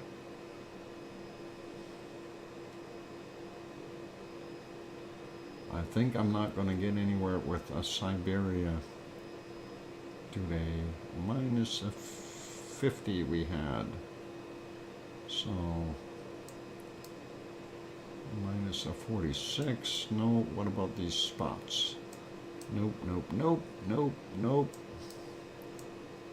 Minus 43, 45, 47. We got minus 50 already, so we need better than a minus 50. Oh, there's a minus 46, 48, 47, 48, minus 50. Where are you? 51. I want a minus 51.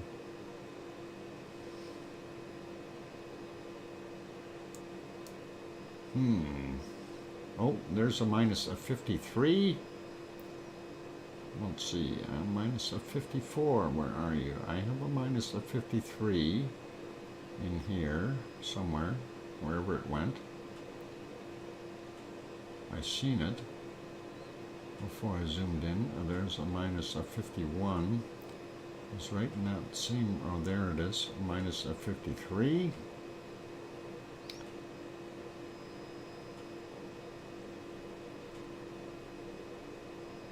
Okay, minus 48, 49, 53, minus 50,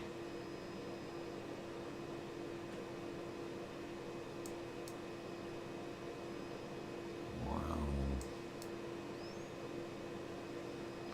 that is just bitterly cold. Bitterly cold, no matter what we do. I think I'm getting too cold. All right, I'm going to leave it as that, a minus 53,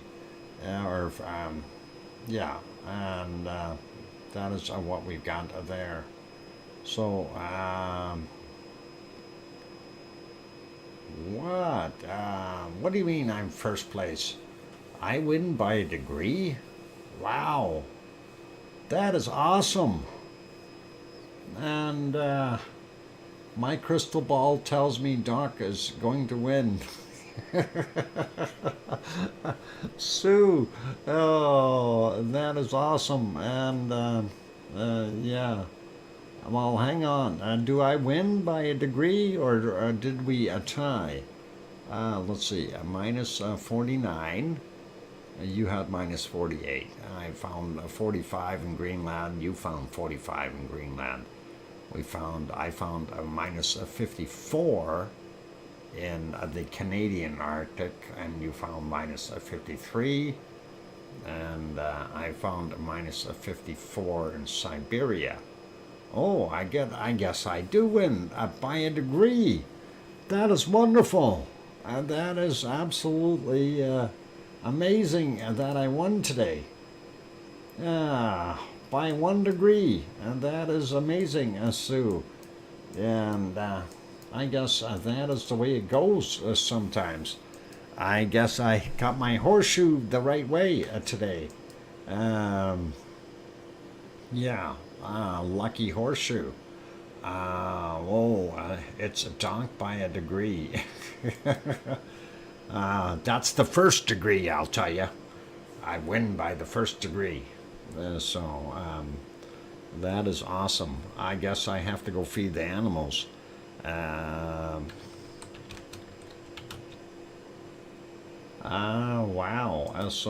That is awesome. And we'll see if we can get the jet going here. And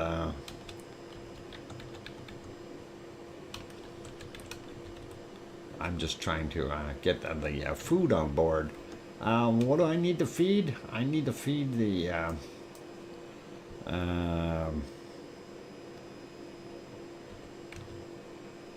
let's see. Hang on. What do I got up there? No,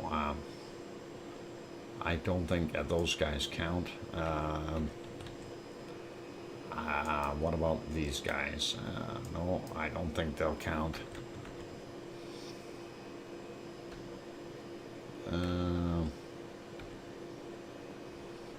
I know these guys have to get food. Okay, let's see. What am I missing? I gotta get the penguins. Penguins.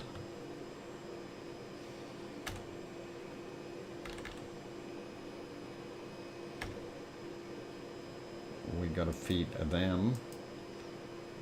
What about a seal? Is that what we need in there? I need seals. I can't remember what else we gotta feed. We got the penguins, we got the mammoths, we got the bison. We need some deer. And deer. Oop. Deer food. There's bunny eating, by the way. So anybody knows. Okay, what am I missing? I've got the buffalo. I've got the mammoth. I've got the penguins. I've got the seals, and then I've got the deer. What am I missing? Am I missing one? I think I'm missing one. I have to get them fed, otherwise this won't work. Seals. Yeah, we got those. Okay.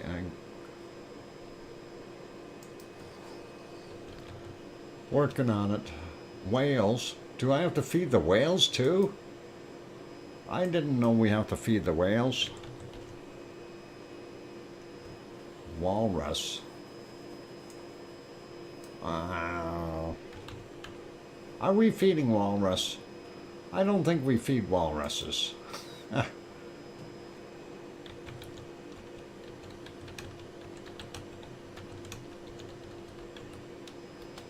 There. Uh-oh. Did I forget the polar bears?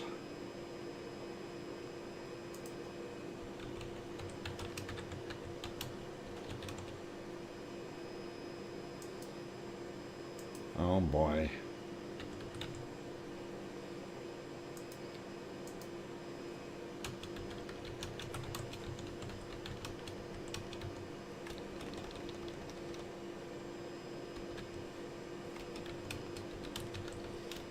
There, I think I got them. You should have 5 animals. How come I got 1, 2, 3, 4, 5, 6, 7? Oh, it's all good fun. Yes, you bet, Sue. And it's enjoyable. It's all part of the whole show and everything. And, you know, we do love it. And we enjoy the little bit of a game to end the night. So all cool. I'm going to put you back onto the live stream here for Kilauea though. Oh, why is that showing the map? Uh-oh, something went wrong. Gotta delete that and delete that and grab a new screen to give you the live. It did mess me up. When I rebooted, I had just about everybody back in there, but just not this one. And of course, that is Hawaii, and that is live, by the way. So there we go, and that'll work. So that's what we're seeing at Kilauea right now, and that is awesome. Okay, so that is not the video anymore, and that is pretty cool. Thank you everyone for being here, and this has been fun. I see we are at 98 likes on my board. If there's anyone who hasn't hit the like button, please help us out. We're trying to get over that 100 mark, of course. Sue says, Doc, thanks for a super stream today. You're welcome, Sue. And we try to do what we can to keep everything going and keep everyone smiling. And even with the computer crashing on me, mind you, I got that up fairly quickly, so I'm doing good here. Sue saying, good night, Doc, and everyone. See you, lava lovers, tomorrow. Good night, Sue, and pleasant dreams, and take care. And thank you for your wonderful lists and help, and that's always a great asset, so thank you. Big thanks to everyone here. I really do appreciate all of you, and thank you to the Lava family and the lurkers and everyone else. That is awesome. And of course, for those who are not here, Arizona Snowman not being with us tonight, but he is doing better, so hopefully he'll make it back home tomorrow.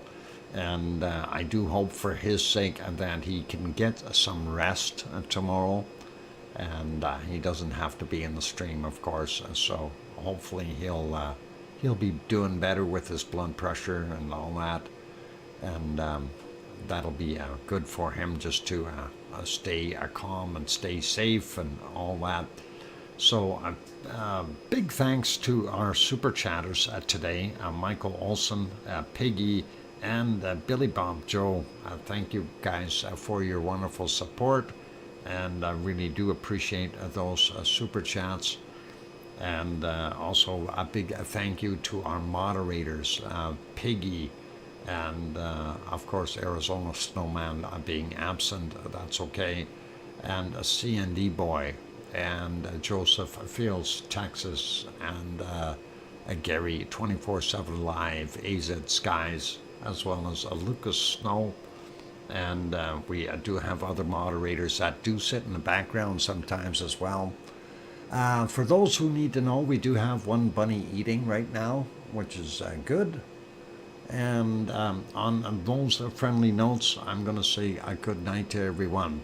Help us out, though. If you haven't hit that like button yet, please give it a quick bop, because I'm still only seeing a 98, not 100, and we want to see a 100.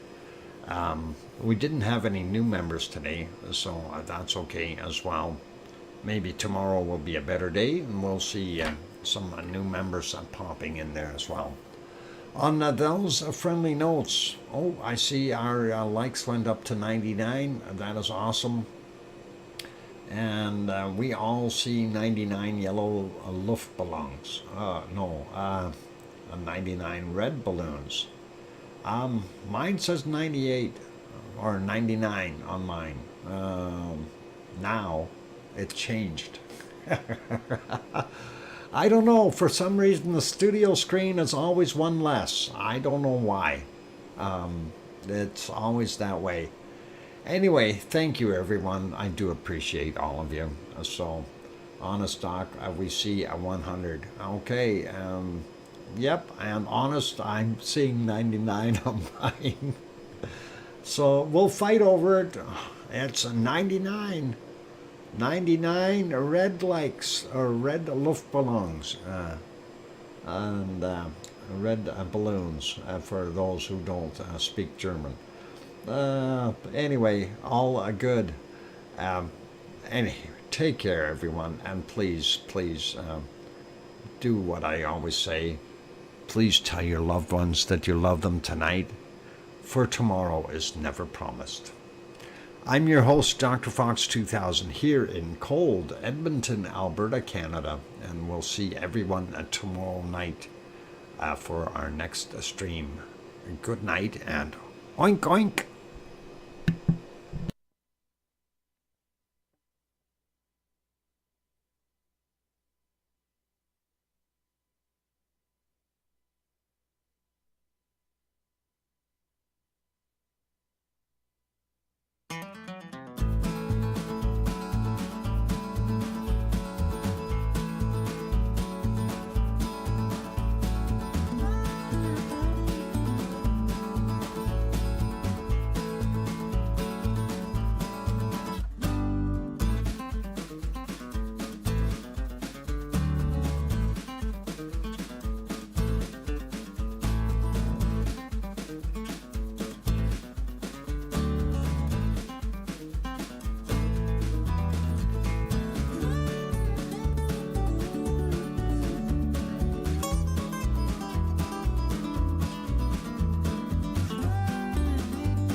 sell it. Don't trust just anyone to sell you a car. Visit Park Mazda with our huge selection of fully inspected